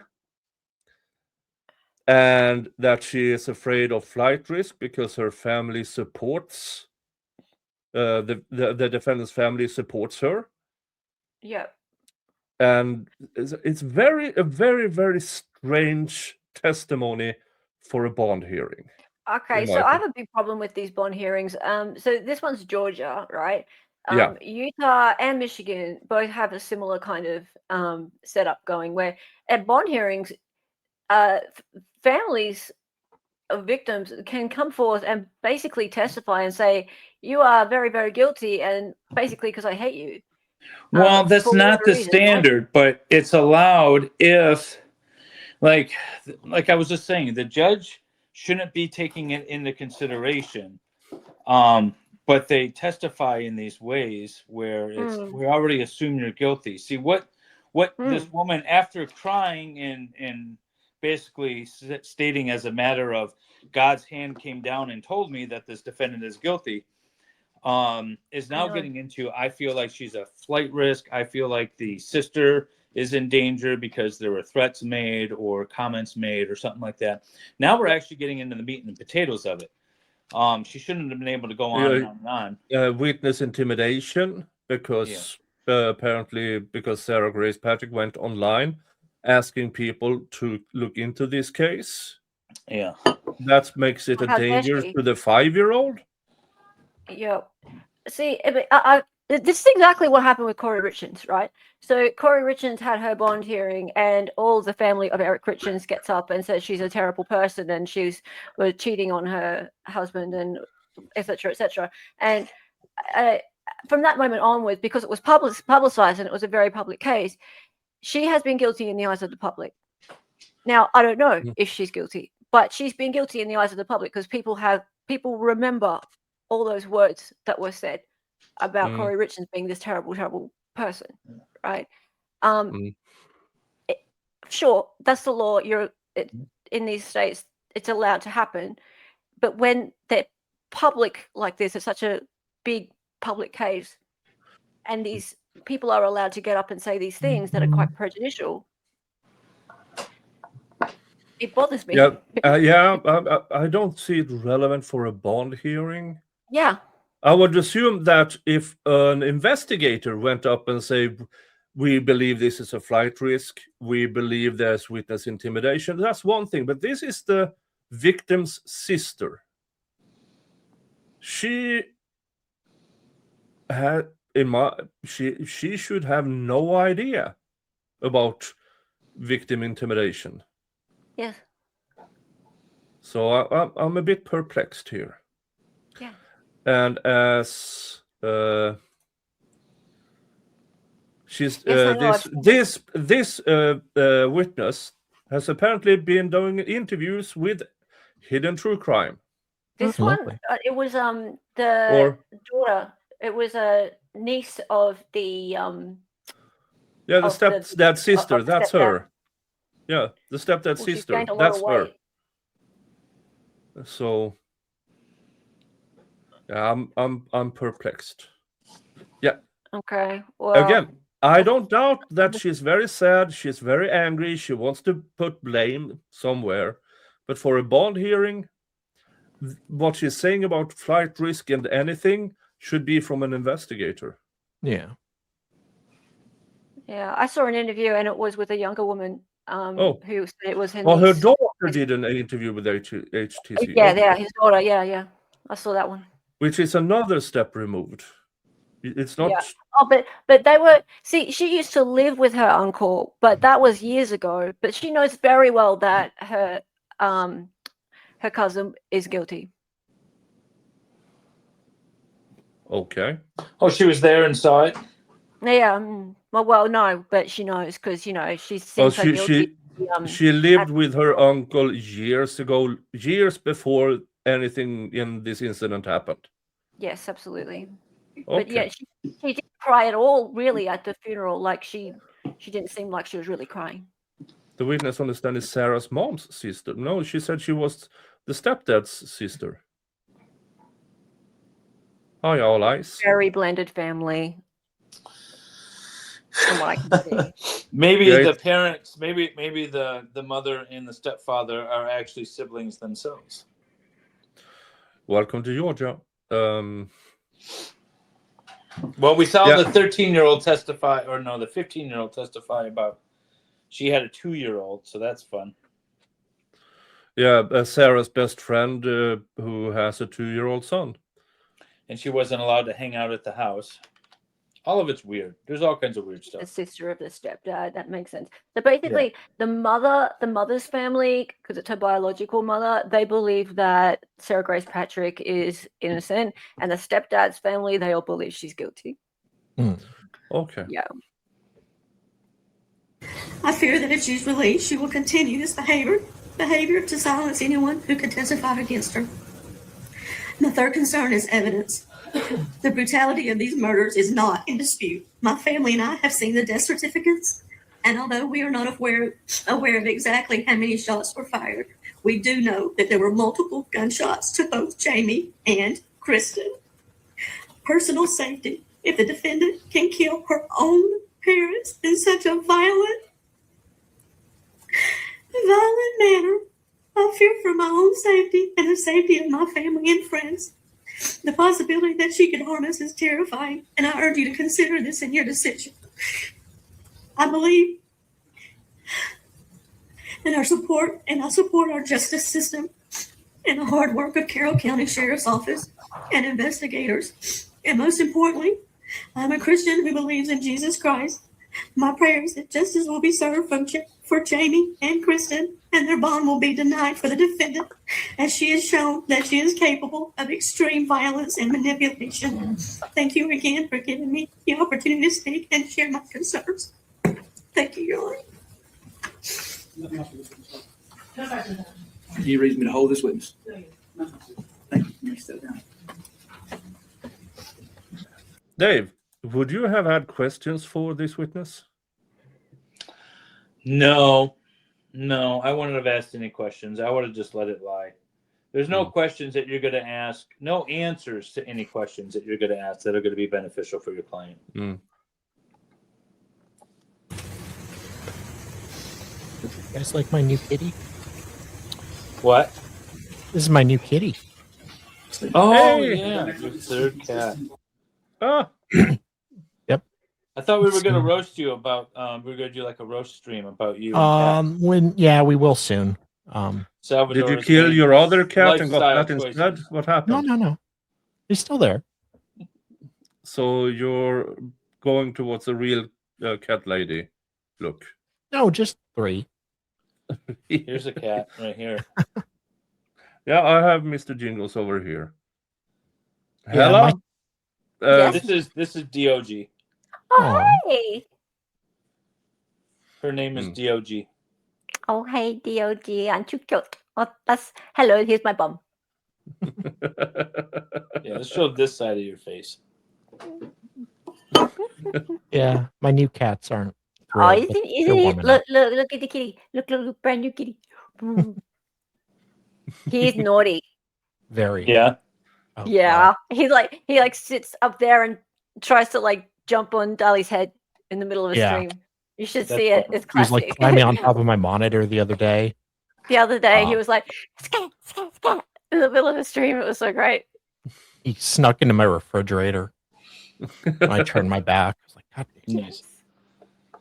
Oh well. Yeah, like all the things in my house that I made secure from Babu, and I know where Babu will go and won't go. My other cat will go in those spots. Oh, there's Babu. There they goes seem Babu. somewhat friendly towards each other. They were hissing the first day or 2, but they started playing. Oh, so now they get along and say, "Hey, how can we piss off Dali the most?" Basically. Yeah. They're dividing up his body. You know, which one gets the head, which one gets the Which end do we start from? Yeah, From the dark or white meat. Well, they are both brothers too, so. Oh. All right, let's listen to the next state witness. Will it be more of the same? Same to you before the court today. The truth, the whole truth, and nothing but the truth, so you got. You'll be seated. Speak loudly, clearly in that microphone. Let's start with your name and spell. Okay. Just say something. My name is Tristan Brock, TRYSTEN BROCK. Mr. Brock, how are you related to this case? I am James's oldest son. Nick. Sir, I Nick's not paying attention. Nick's not paying attention. Yep. Hey, I don't know, and because I've been looking at the docket for this, I can't see where there was ever a hearing to show where the court decided that she was going to be tried as an adult. I haven't found it either. Well, Yeah. I think she was just charged as an adult, right? Is Georgia the same as Michigan, where the charging documents are what they are, and then unless it's challenged, there would be no hearing on that.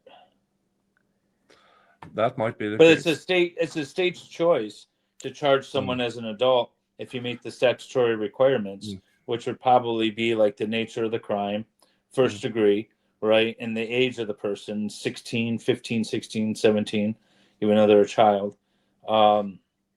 In Michigan, you have to have special hearings when it comes to sentencing, but not necessarily just to charge the person as an adult. Oh, really? I thought you had to have a hearing to decide if you're actually going to get charged that way. No, am I wrong? No, about that? not that I'm aware The real of. hearing was. Not that Yeah, I'm but aware of. I mean, the docket generally in this case is not large for a No. double homicide case. I mean, it's really. But maybe the defense doesn't have much to dispute because they say, no, she did not do these things. So there's not much to say. Now, there is one with a motion in limine regarding her sexual escapades. Yep. But that's about it. So that the prosecution can't use that. But other than that, it seems like the defense will go by, well, yeah, you have a bunch of evidence. None of it relates to our client. So there's no need for motion in limine. I've seen no Well, evidence yet. There's nothing on the PCA.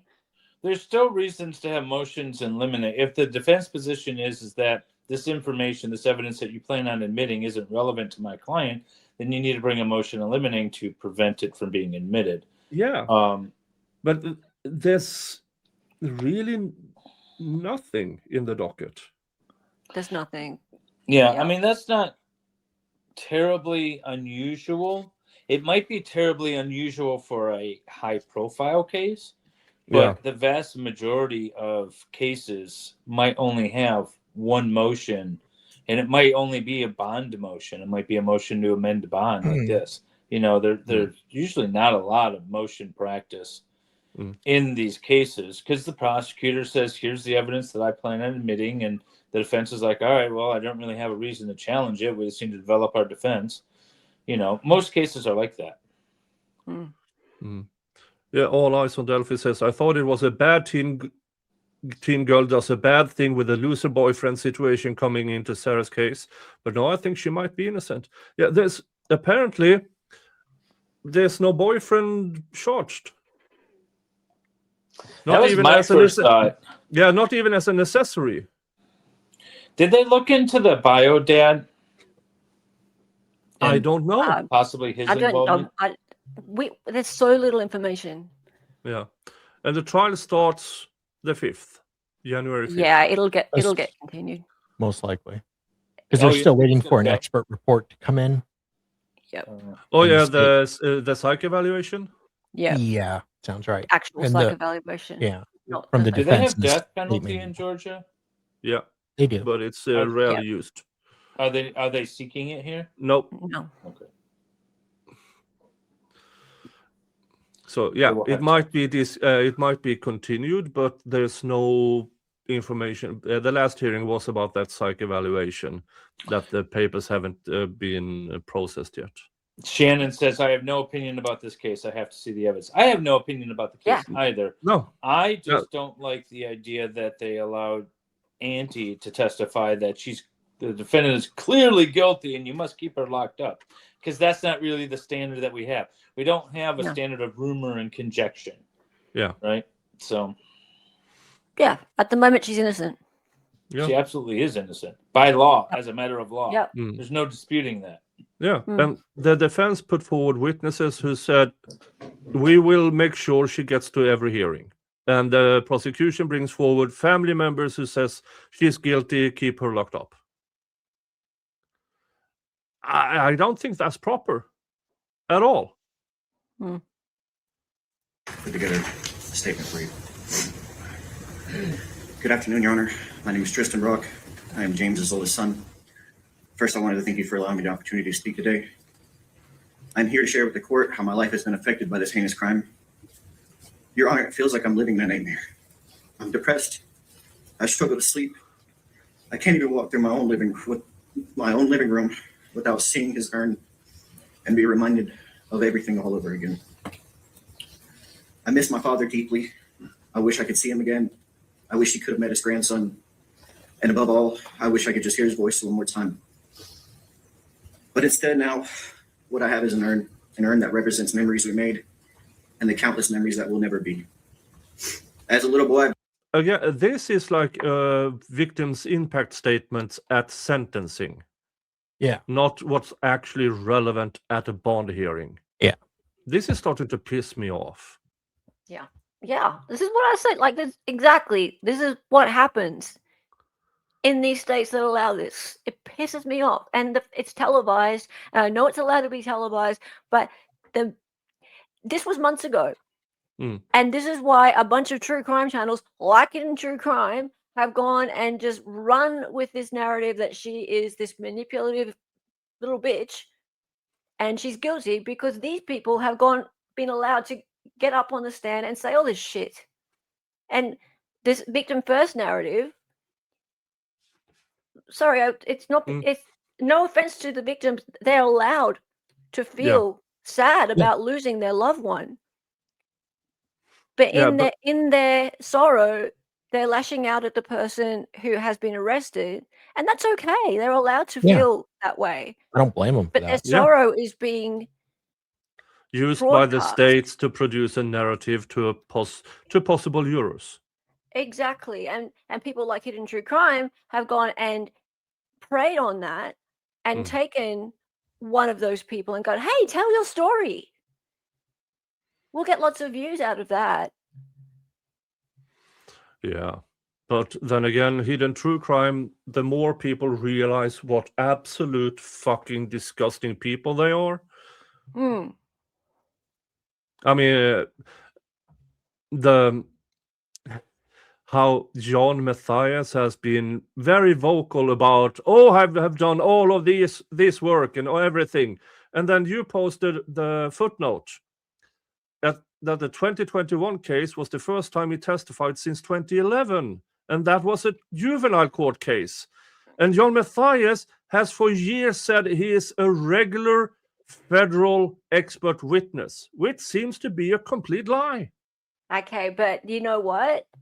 Something else I revealed today is that he doesn't say that he's testified. He says that he served. That he what? Served, not testified. Served. You can served as an expert. Yeah, I'll show you. I don't know what that means. What? Yeah, I know. Did he I know, consult? right? He does like reports and evaluations and Served. He uses the word served. Can I share a screen? Sure. Yeah. I don't know. Go ahead. Can you? I can. I There you go.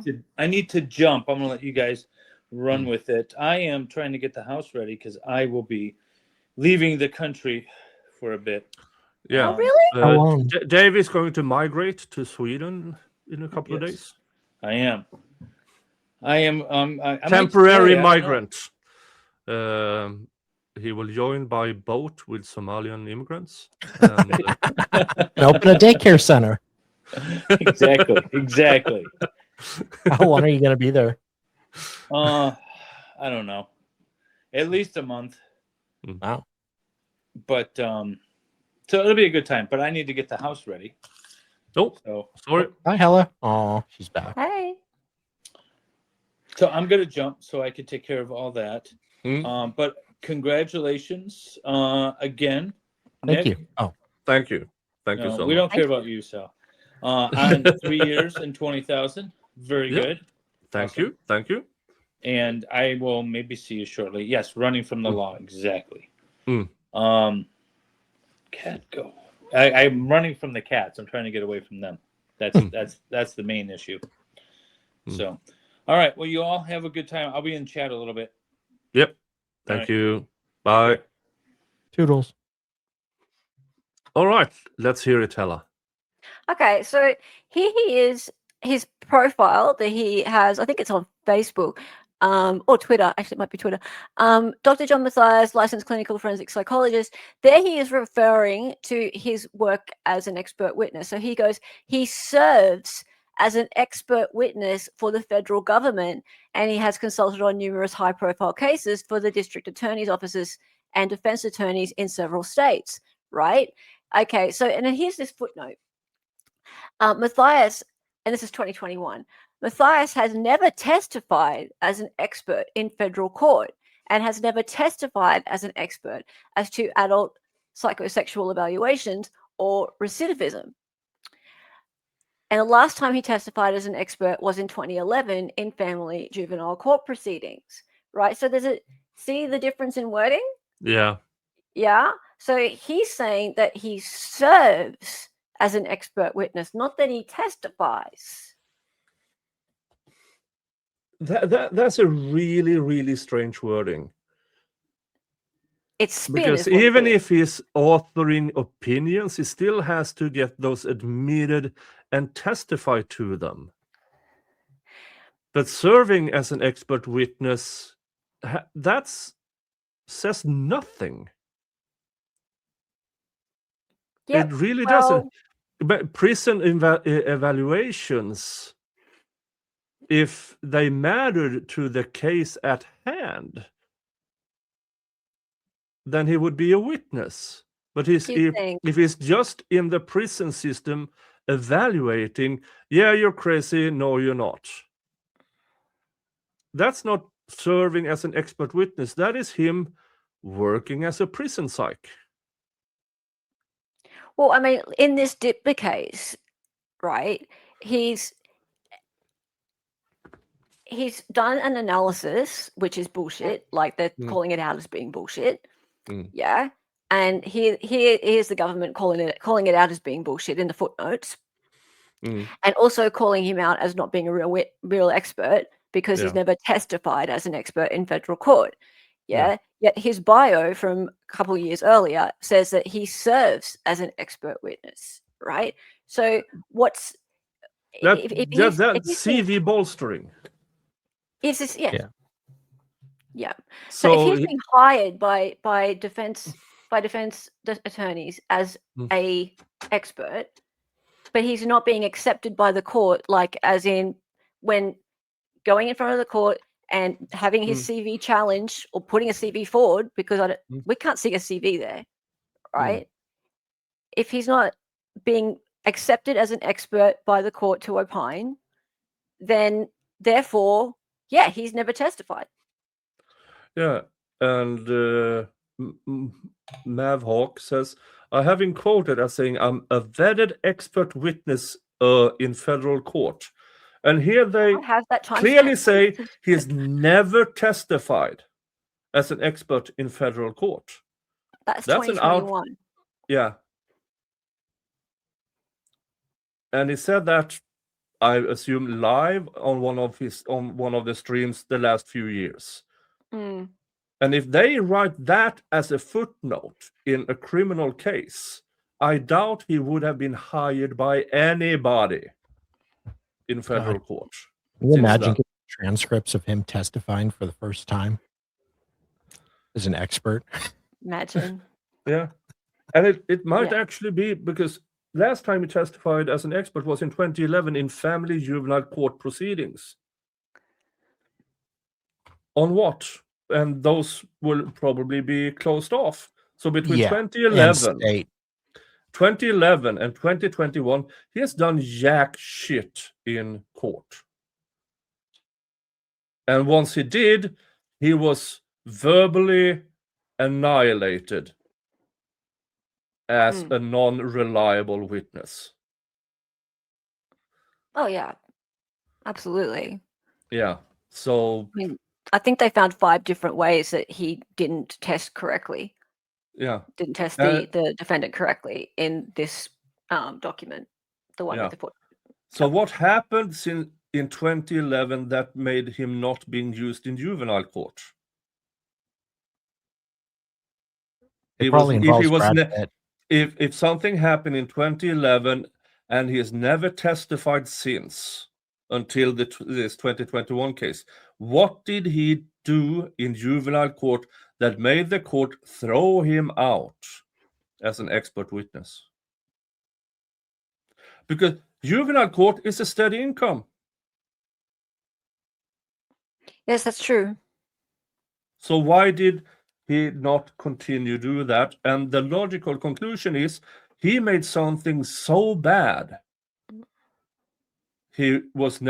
nobody dared to hire him ever again in juvenile court. Well, yeah, that's the next thing to find, isn't it? Yeah, but juvenile courts probably locked away.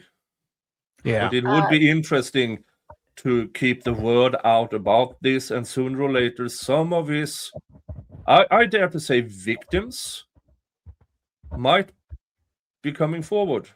Yeah, he testified against me in this court and the court said fuck off. He testified where, sorry?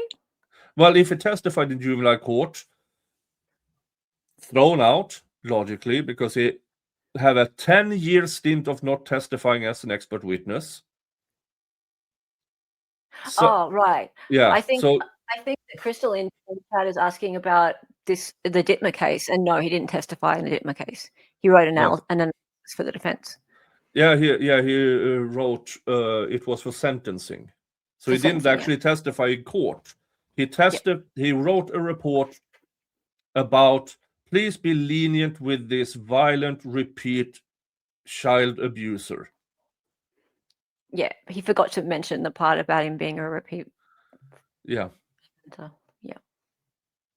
Where he basically falsified facts to get a violent repeat child sex offender leniency.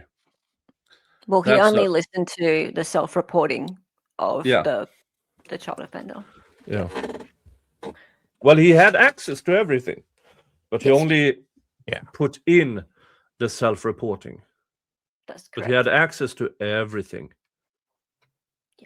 Which makes that's Hey, we all make And- mistakes. I don't think that was a mistake. Yeah, so John Matthias, I would not allow near any of my minor relatives. Let's just say that. But that's a personal opinion, not a legal opinion. So John Matthias, go fuck yourself. Yeah, I'm kind of at that point. Yeah. Hey, I'm still Team Lauren. I mean, Lauren Matthias is an immoral, unethical piece of garbage, but it seems like John Matthias helps sex offenders with getting leniency. That's a whole different kind of rotten soul. Lauren has her good points. I'll let you know when I find them. Yeah. Yeah. Yeah. Well, I mean, today, Dali and I were reading out some text messages of hers, and we had to stop. Yeah. We couldn't keep going. Yeah, I haven't even started with the texts yet. Yeah. But if you wouldn't mind sending all of that crap over, and I'll see what I can do with it. Yeah, I haven't even put them all together in a in a sendable thing yet. People been asking me. So yeah, I'll send them when I've got that ready. Yeah, I can use your streams. I can react to your streams. Of course you can. Yeah. Yeah. So that might be for Monday and Tuesday. Yeah. Yeah. Everyone else has been. All right, back to the victim's oldest son. All right. I believe my dad was the strongest Superman, and no matter what happened, he would always be there. But that belief, that dream, is now a shattered illusion.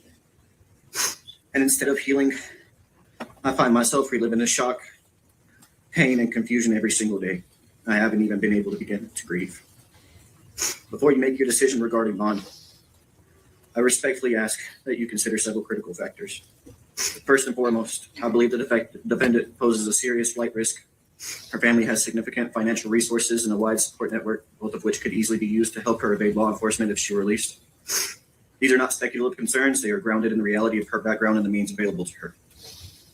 Additionally, based on her past behavior and what I know of her personally, I do not believe she has the integrity or accountability required to face the consequences of her actions. She has shown a willingness to avoid responsibility, and in my opinion, she would absolutely attempt to flee rather than stand trial if given the opportunity.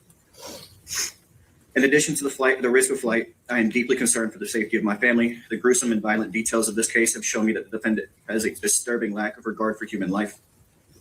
If someone is capable of what happened here, then I cannot ignore the real possibility that she could pose a threat to those of us left behind, especially if she were released on bond. This case has already caused immense pain and trauma to my family. The thought of the defendant walking free, even temporarily, only adds to our fear, anxiety, and inability to begin healing. In closing, I just want to say that this loss has left a permanent void in my life and in the lives of everyone who loved my father. He was more than a victim of a terrible crime. He was my father, a husband, a man trying to grow, to change, to build a better life. His death has caused unimaginable pain, and the emotional weight of this tragedy is something I carry with me every single day. Interesting here is he says his father tried to, what was it? Tried to change, tried to build a better life. And that is from his oldest son. And with not facts, but rumors that his father was a drug dealer,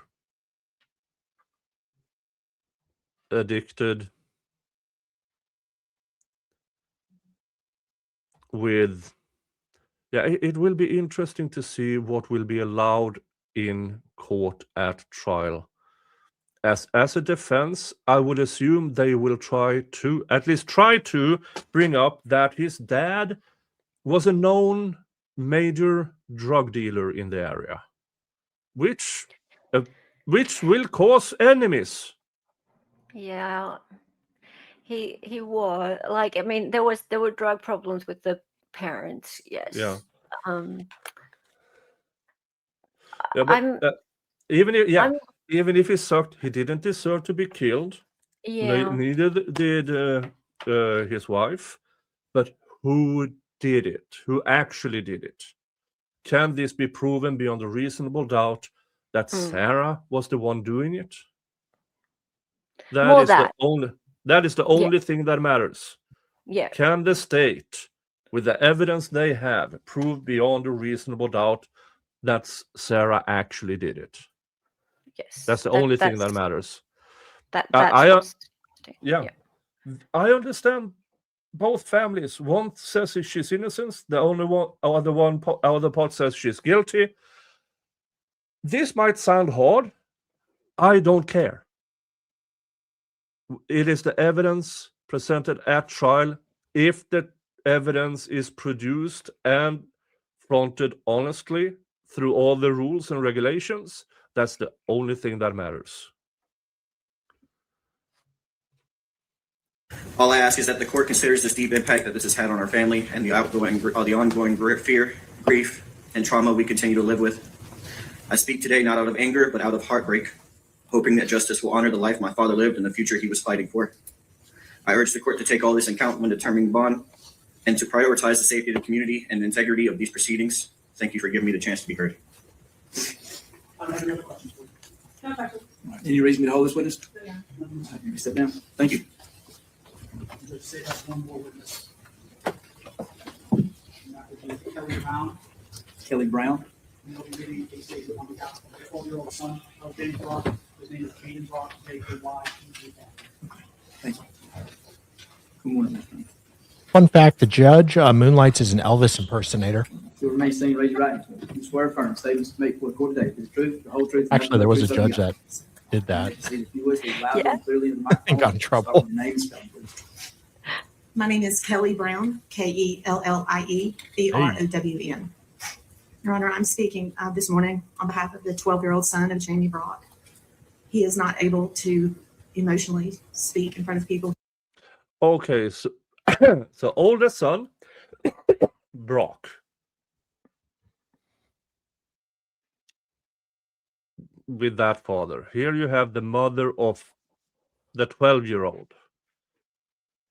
And then you have the 5-year-old with another mother. This might have no relevance to it, but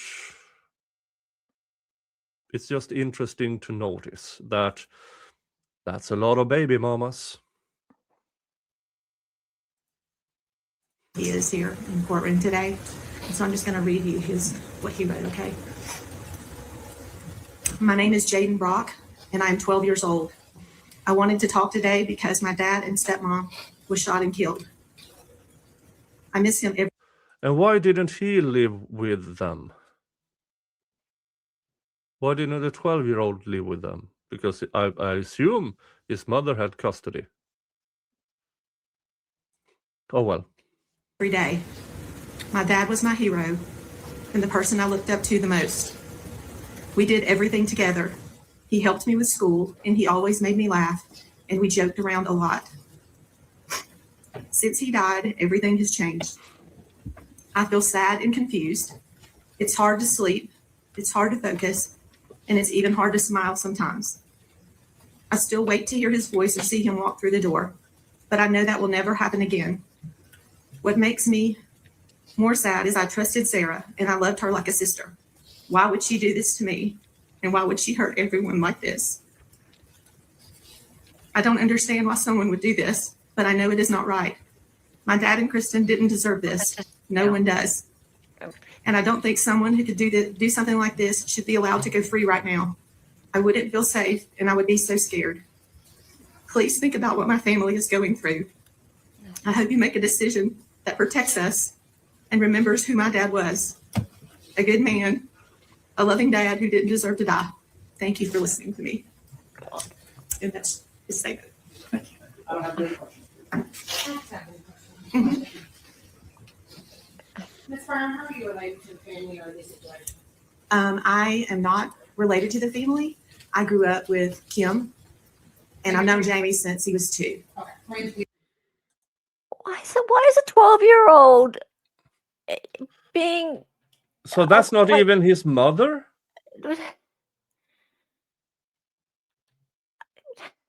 What? I thought it was his mother, but no, apparently not. Where's the mother then? So she reads the statement of a 12-year-old, but she's not related to anybody in that family. The 12-year-old is worried that Sarah Grace Patrick is going to come and hurt them. So please, judge, keep her locked up. Okay. With Kim and Jane. Yes, ma'am. And were you present when that statement was written, or was it just handed to you? No, I was not present. No. It was written by Jaden, his mom, and Kim helped. It was written by 3 different people. And mother did not go to the stand to read it herself. This is not a statement by Jaden if there is 3 people involved writing it and then handed to her. How is this even remotely allowed? Yeah, I know. And also, Matt Hawk, 16-year-old TikToker turns into Rambo. There was no gun found, by the way. Yeah. No gun found. The state claims they have some kind of geofencing or phone data evidence that made them believe she did it. So maybe, we don't know. Maybe in trial they will say, look at her phone moving around. I have no idea. We'll have to wait and see. I'm going to get I was just asked to read it. Sorry. And they told you that. Oh, I'll apologize. It's like lunchtime on Monday, and I've got. oh, to it's go already feed the Monday. child. Yeah. Yeah, it's 3 a.m. Monday here. And 9 p.m. Sunday in East Coast.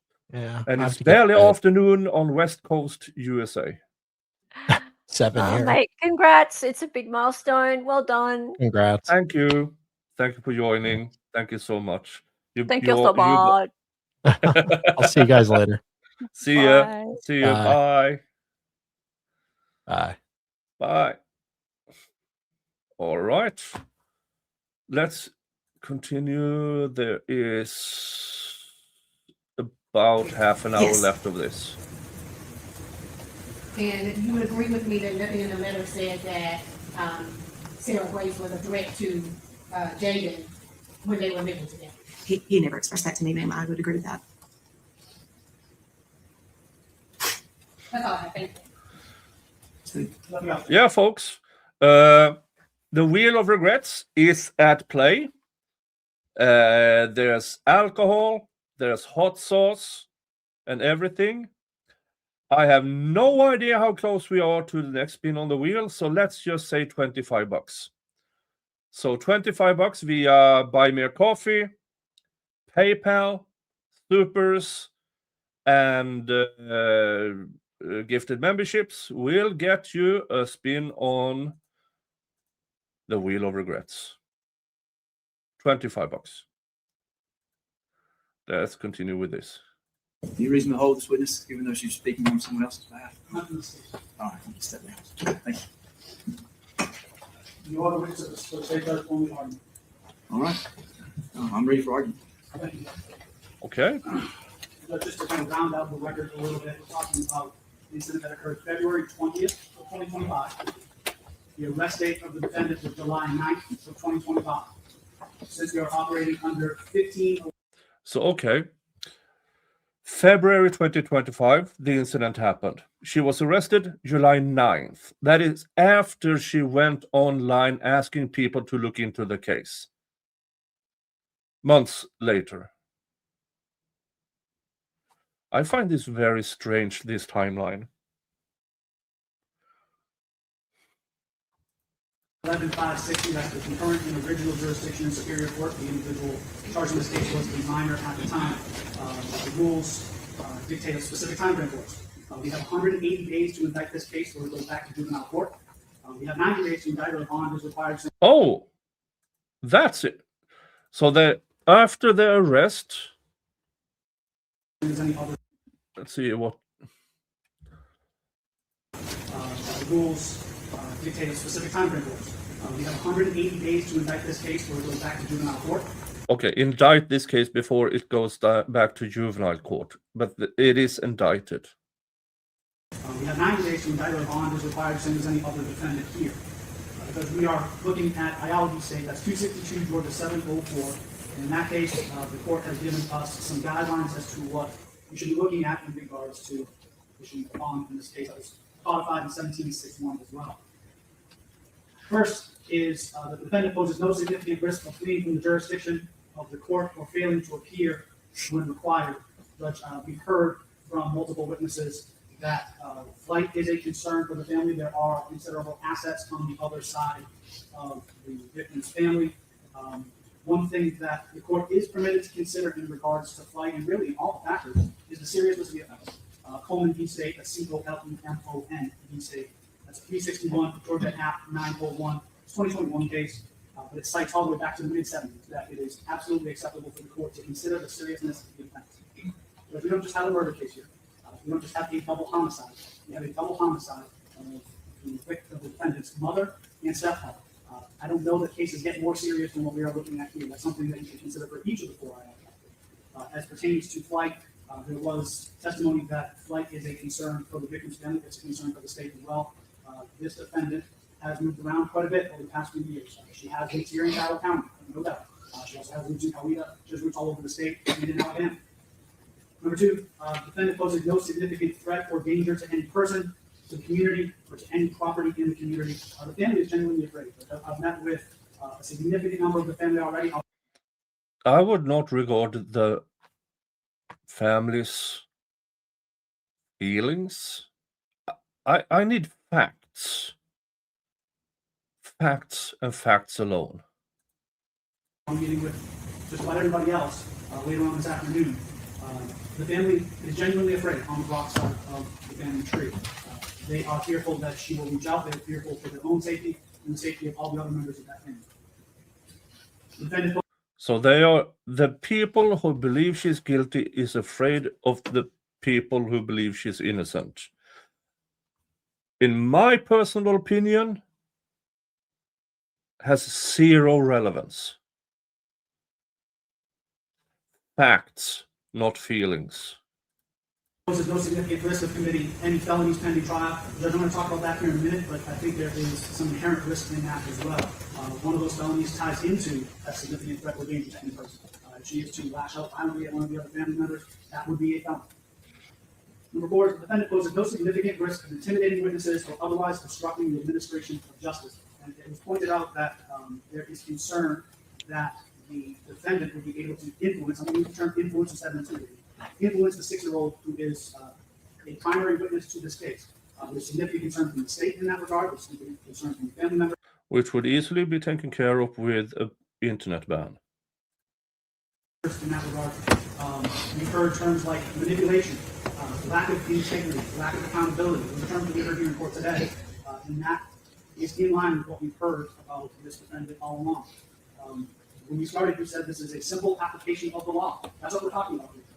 The state has shown that there is a significant flight risk. We've heard that from witnesses in regards to that aspect of Iowa.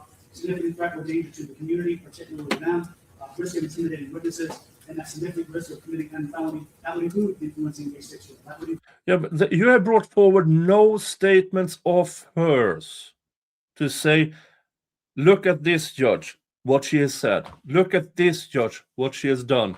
All this is the feelings of the people who think she is guilty. Should have zero influence on this bond hearing. Include reaching out and threatening the family member. That may, depending on the circumstances, include flight to another county or another state.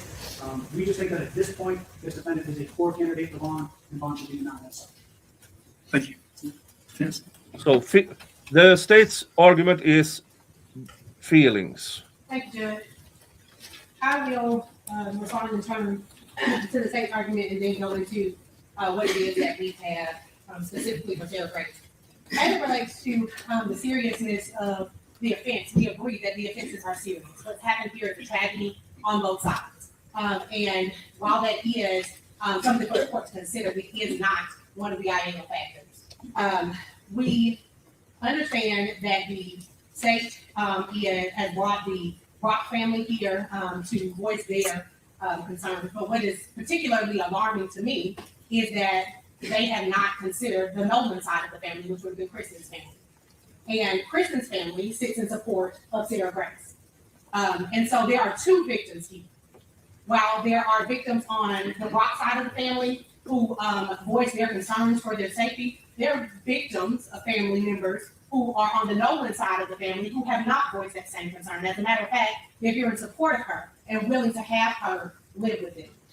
The grandfather, who is Kristen's father, Sarah Grace's father, Sarah Grace can live with them. Multiple people have said that Sarah Grace was invited into their home and they're not even family. So they're willing to have her be a part of their household. With that being said, as far as the influence or threat of influence, as the state puts it, of the 6-year-old sibling of Sarah Grace, there are means for the court to avoid that contact. If the child, I don't even know that the child is 6. I think the child may still be 5 and have not yet turned 6. But I don't know this, but there's not a cell phone for a 5-year-old or a 6. Catman bought 10 coffees.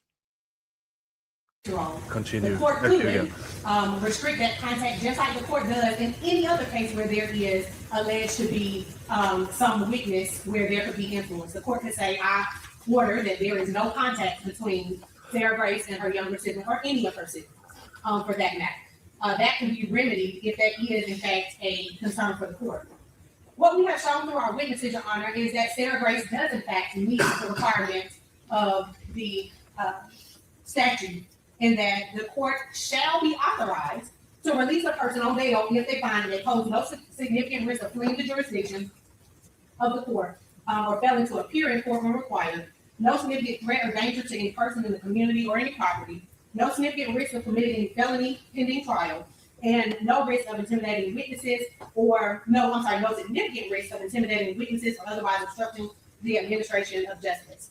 As it relates to the financial resources of the family, there has been no testimony as to what those resources are. Just that the Rock family believes that the Nolan family or Kristen's family has these grand resources in some regard that could assist Sarah Grace in being a flight risk. If that were the case, Your Honor, again, I remind the court that the incident took place in February and she had gone to visit the Jensen household in Alabama between that February and July time period. If, for some reason, there was to be this enlightenment that I should run, there was ample opportunity at that time. Caitlin testified that that Sarah Grace had never asked her to hide her or take her to Alabama permanently or anything like that. In addition, there was testimony as well as documents for the court admitted into evidence that Sarah Grace does not have a driver's license and that it would be better if she not drive. And she doesn't have her own personal vehicle or access to a car. And so the flight risk for a 17-year-old at this stage with no driver's license and no meaningful way to get around in that regard to be the significant flight risk, I think just isn't met. As it relates to a threat or danger to any person in the community, nobody indicated that Sarah Grace was a threat or a danger prior to this incident happening. And what we know is that hindsight is 20/20, and they're looking back on what they believe happened. And we assert Sarah Grace's innocence, and she is presumed to be innocent as she sits before the court. Is that they're looking back saying if she's capable of doing this, then she must be a threat.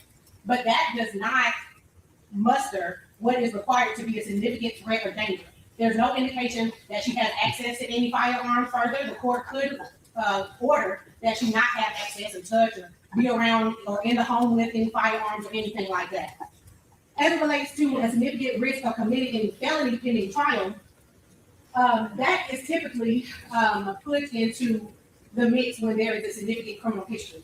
Investigator Rogers testified that there was no criminal history before Sarah was arrested for these crimes, and there was no, there was documentation as to GCIC that was admitted in defense bond exhibit 1. In addition to that, Your Honor, she poses no significant risk of intimidating witnesses or otherwise obstructing the administration of justice, other than Ms. Brock's feeling that she may be an intimidation to the 6-year-old. There's been no evidence, no testimony about there being any type of intimidation that has gone forward from this. Just that they believe she may be manipulative. And I understand that emotions are high, and that's what the Brock family believes. But again, I remind the court that the Brock family is not the only victim's family. There is the Nolan family as well, who do not share those same sentiments. Your Honor, in addition to those IALA factors that are in subsection E1 of the statute, there is subsection E2 of the statute that requires that Your Honor consider the purpose of bail. And we have the purpose of bail is given to us in IALA, which is the purpose of pretrial bond is to prevent punishment before a conviction and to secure appearance in court. There's no indication that Sarah Grace would not be here for any appearances in court. She has several people who are willing to bring her, who testify that they would be in charge of that. And also to prevent the punishment before a conviction. Again, IALA, that the state cited, is very clear that the most fundamental premise of our criminal justice system is that a person ought not be punished for a criminal offense until the state demonstrates guilt beyond a reasonable doubt. IALA goes further to say that unless the right to bail before trial is preserved, the presumption of innocence secured only after centuries of struggle would lose its meaning. So that is the purpose of pretrial bond, is to preserve that presumption of innocence, which Sarah Grace enjoys at this moment. She is close to the presumption of innocence, unless and until the state can prove her guilty beyond a reasonable doubt. That beyond a reasonable that's doubt not really is not met a bond at this situation. bond hearing. I know that the state only has the burden of persuasion in this bond. We have the burden of production. We have met our burden of production, Your Honor.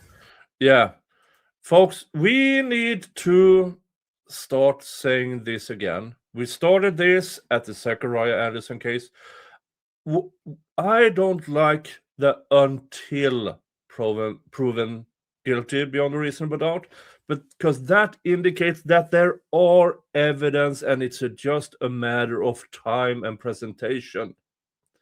The correct wording of this should be unless found guilty beyond a reasonable doubt, because that wording leaves the impression that there will not be evidence. Wordings are important. Exchanged until to unless. Thank you for reminding me, Degator 420. Thank you.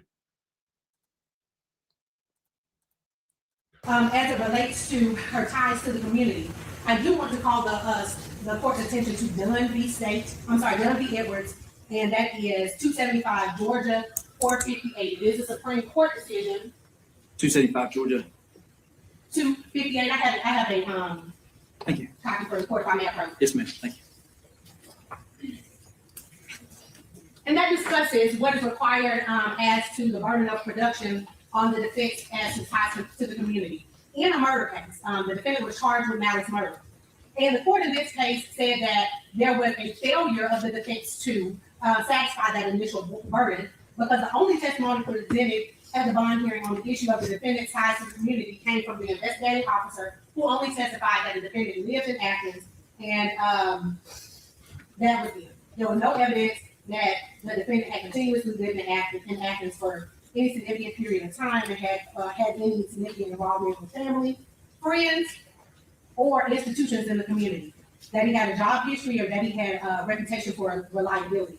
Here, the defense has presented those things. So we present Dunn in juxtaposition or in a distinguishing way, and that we have produced several witnesses, 6 to be exact, as well as 8 letters of support showing her ties to community through family, friends, Also, institutions in the community, we have the Catalyst Church, the pastor of that church coming to speak on behalf of Sarah Grace, saying that they would be willing in any way to facilitate her being able to get bond, whether that meant staying there, facilitating somewhere for her to stay. Ties to the community for a juvenile is a bit tricky, for lack of a better term. A juvenile has to go where their parents make them go. And I think that is, if there's a concern about Sarah Grace moving around, there being middle school in East Coweta, and then her from 9th grade on going to Central High School, which would be a 4-year period here in Carrollton. That concern should be tempered with her being a juvenile at the time and her having to move wherever parents would have her to be. So that is the demonstration of ties to the community. Any risk to the community, I point the court's attention to Creedmoor v. State, and I provided the court as well as the state copy. And that's 327 Georgia Act 368. It's a Georgia Court of Appeals case where they talk about they do an interlocutory review of the denial of pretrial bond for this client, and that there was not testimony regarding their ties to the community, and that there were multiple convictions of that defendant for driving under the influence, and then there was proper evidence of 3 previous convictions for the same thing. I present that in distinction and in juxtaposition to what we have here with Sarah Grace, is that she has absolutely no criminal history and is therefore not a risk to the community and not a risk to reoffend. Again, what has happened here is in fact a tragedy, and we are sorry for what has happened, but we assert and lean upon the presumption of innocence that is required by our justice system. In this case, bond denial is not proper, Your Honor. We have met the IAEA factors. We have met our burden of production through both testimonial and admitted evidence. And I also want to relate to the court that the court not only has whether or not there's a bond amount set for bond, but the court also has other tools in its toolbox and can impose conditions or a combination of conditions in order to make sure that Sarah Grace is not a flagrant risk or risk to the community or anything like that. The court can impose conditions such as no social media or phone or phone privileges, ankle monitor, house arrest. The court has all of those tools in its toolbox to ensure that her presence is secure, and also that if she's on house arrest or has a curfew or ankle monitor, that she's not somewhere she can be. Technology is a beautiful thing. And what we have now is a GPS system that can tell you exactly where a person is at all times. And so through the courts, that can be ordered, and there can be those conditions placed on the bond. In addition to that, Your Honor, because of her age, Ms. Patrick is being held in solitary confinement at the jail because the Sheriff's Department is concerned about putting her into general population. Courts have struggled with whether prolonged stay in solitary is constitutional or violative of the 8th Amendment, especially in young people. So I just want to present that for the court's consideration as well. Again, I ask this court to protect the presumption of innocence. Based on everything that's been presented here today in court, not just the seriousness of offenses, not just this arbitrary concern that all of a sudden now people may be in danger, looking in hindsight, but based on real witnesses and testimony and presented documentation that Sarah Grace Patrick is a candidate for bond. You know, Your Honor, this profession requires that we not only struggle with doing the right thing, which is what society says is right at the moment, but we must also do what is right, and that is the notion of justice. And the just thing, and what is right in this case, will be granting Sarah Grace Patrick pretrial release. Thank you, Tweet. Anything else, Ms. State? Just very briefly, Judge, to point out a couple of factual issues I want to be clear for on the record. Our office, as we do in every case, did reach out to the victim's family on both sides. It is my expectation that I will be with the Nolan family later on this afternoon, as soon as we are done here in court, to talk to them. They are victims in our case as well. We have a different posture in terms of the guilt of the defendant, but that is something that we do with every single person. So the fact that the line has kind of been drawn in the sand the state must reach across that line either way, then we would do it even if we weren't statutorily required. I know that there are victims in this case. They are hurting, and we will do everything we can to help them as well. Judge, as pointed out by opposing counsel, Ayala v. State is the case on point. And opposing counsel is correct that their burden generally, to kind of put a very simple, broad brush on it, is that they are to only really proffer towards the community ties. If they've done that, I don't doubt that she has ties to the community. I don't doubt that the defendant has people who care about her. She has a flight list. We need to specify that they own so much land, and if they have different business holdings, we don't. The testimony is clear that they have the assets to send her out of state or to faraway places. The state is basically accusing the people who says we will take her in as a possible accessory to fleeing. What's your fucking evidence? It was necessary. She is a flight risk. That is the state's position. She is a flight risk. And the other factors that until they are violent.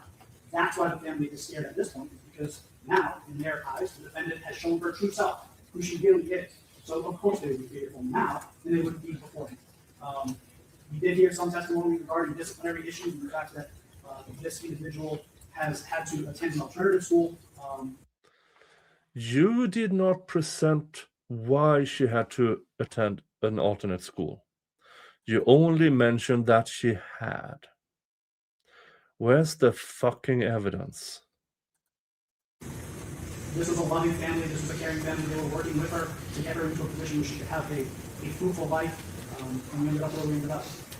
As far as the issues regarding what's going on in the jail, that's an issue for the sheriff's office. I know that they are prioritizing her safety at this point. I don't think her forever if she is in isolation. And as far as all the other factors, I just think that she is in protective custody? to all of the Isolation? She's just not a good candidate for bond at this For point. fuck's sake. She's a flight risk. There's to intimidate witnesses. The state had met its burden as well. We just think that this individual should be not on. All right, thank you. Sadly, I already While know I the consider this, decision. I do want to say, Ms. Williams, right? Yes, sir. You've not been in front of me before, and Mr. Parrish, I believe this is one of your times performing in front of me as well. I commend both of you for being professional, and I look forward to working through this case with both of you. Thank you. And over at Kick, I got one of these fucking spam bots.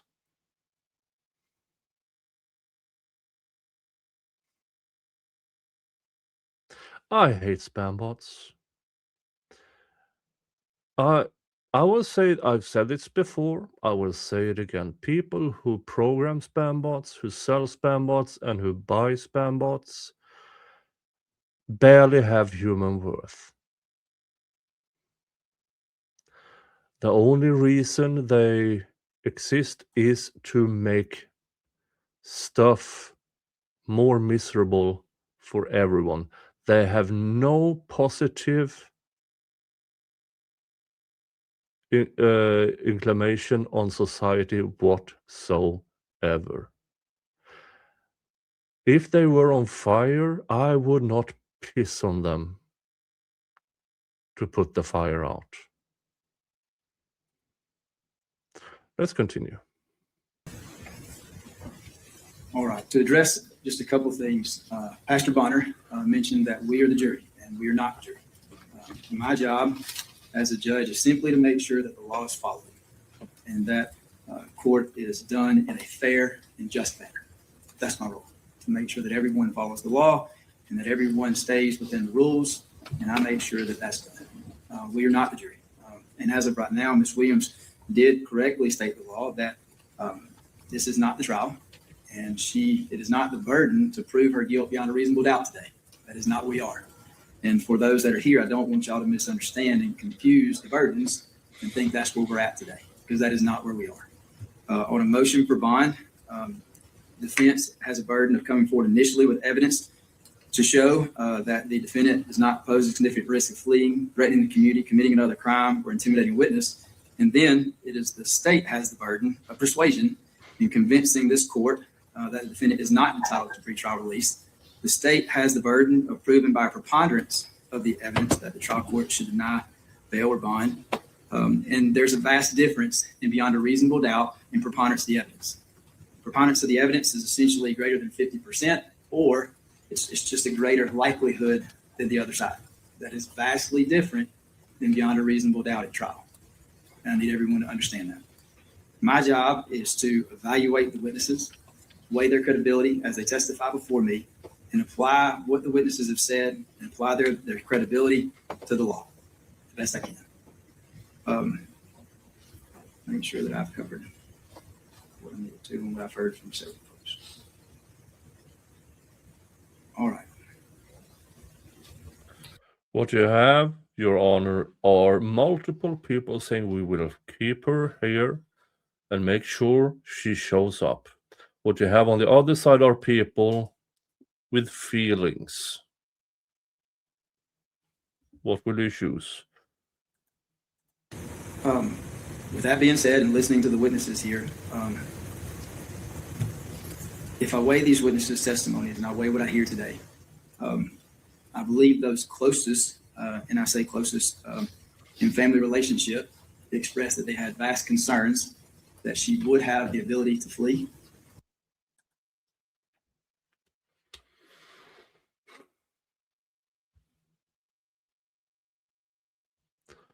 Judge is listening to feelings with zero fucking evidence backing it up.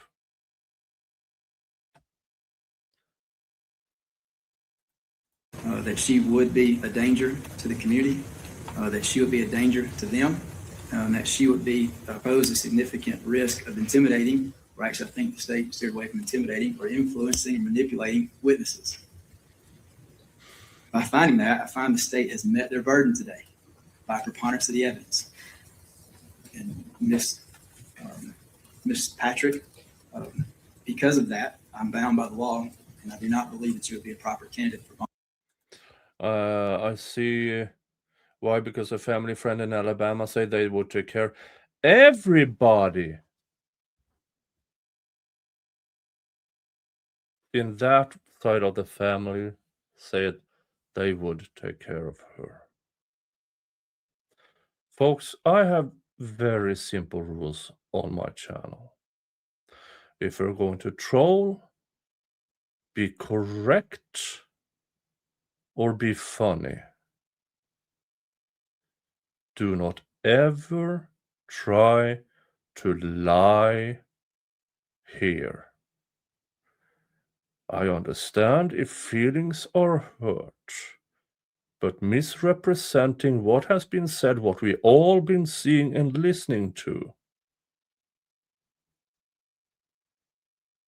do not take me as a fucking fool. Ever. Ever. So please adjust your commentary to fact or being funny. If you're neither, I will throw you the fuck out in an instant.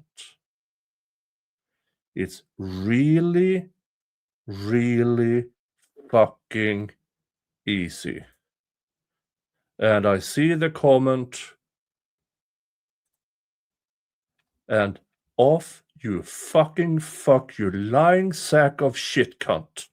Off you fuck. I have zero patience with bad faith actors who actively lies about what we just all saw. It's absolute zero. So that person is already banned,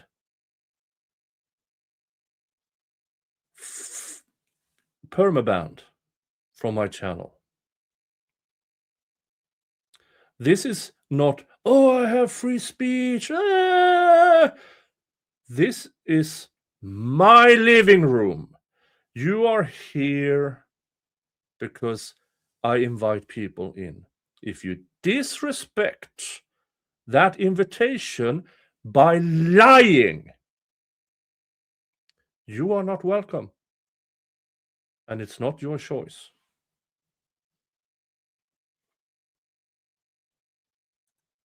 On at this time. With that being said, here's what I want to tell you.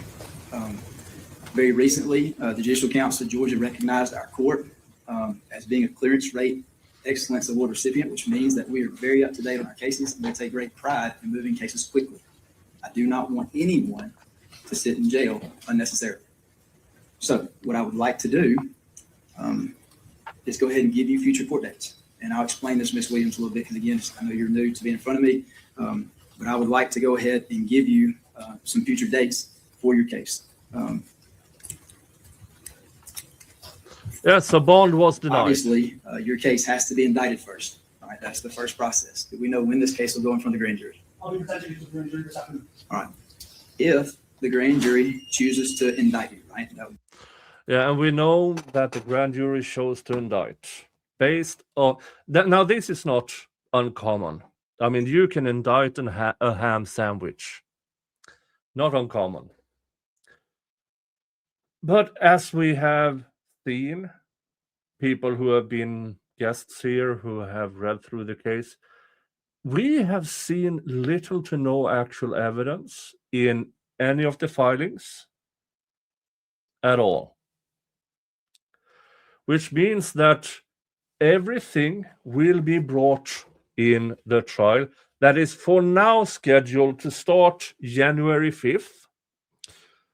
But there is a psych evaluation by a defense expert witness that the prosecution, at least, I believe 2 weeks ago, hadn't been, they haven't gotten it yet because it was not done yet. Meaning it probably will be postponed a bit. Brooklyn asked, what punishment is she facing? She is facing life without parole for a double homicide. And based on the things I see here in this bond hearing, it would be really, really easy for the prosecution to bring forward things she said, things she did, and they chose to bring forward a few family members who believe she's guilty, saying they are scared. In my opinion, that does not even come close to a preponderance of the fact, the preponderance, which is 50% plus a feather. But the law is written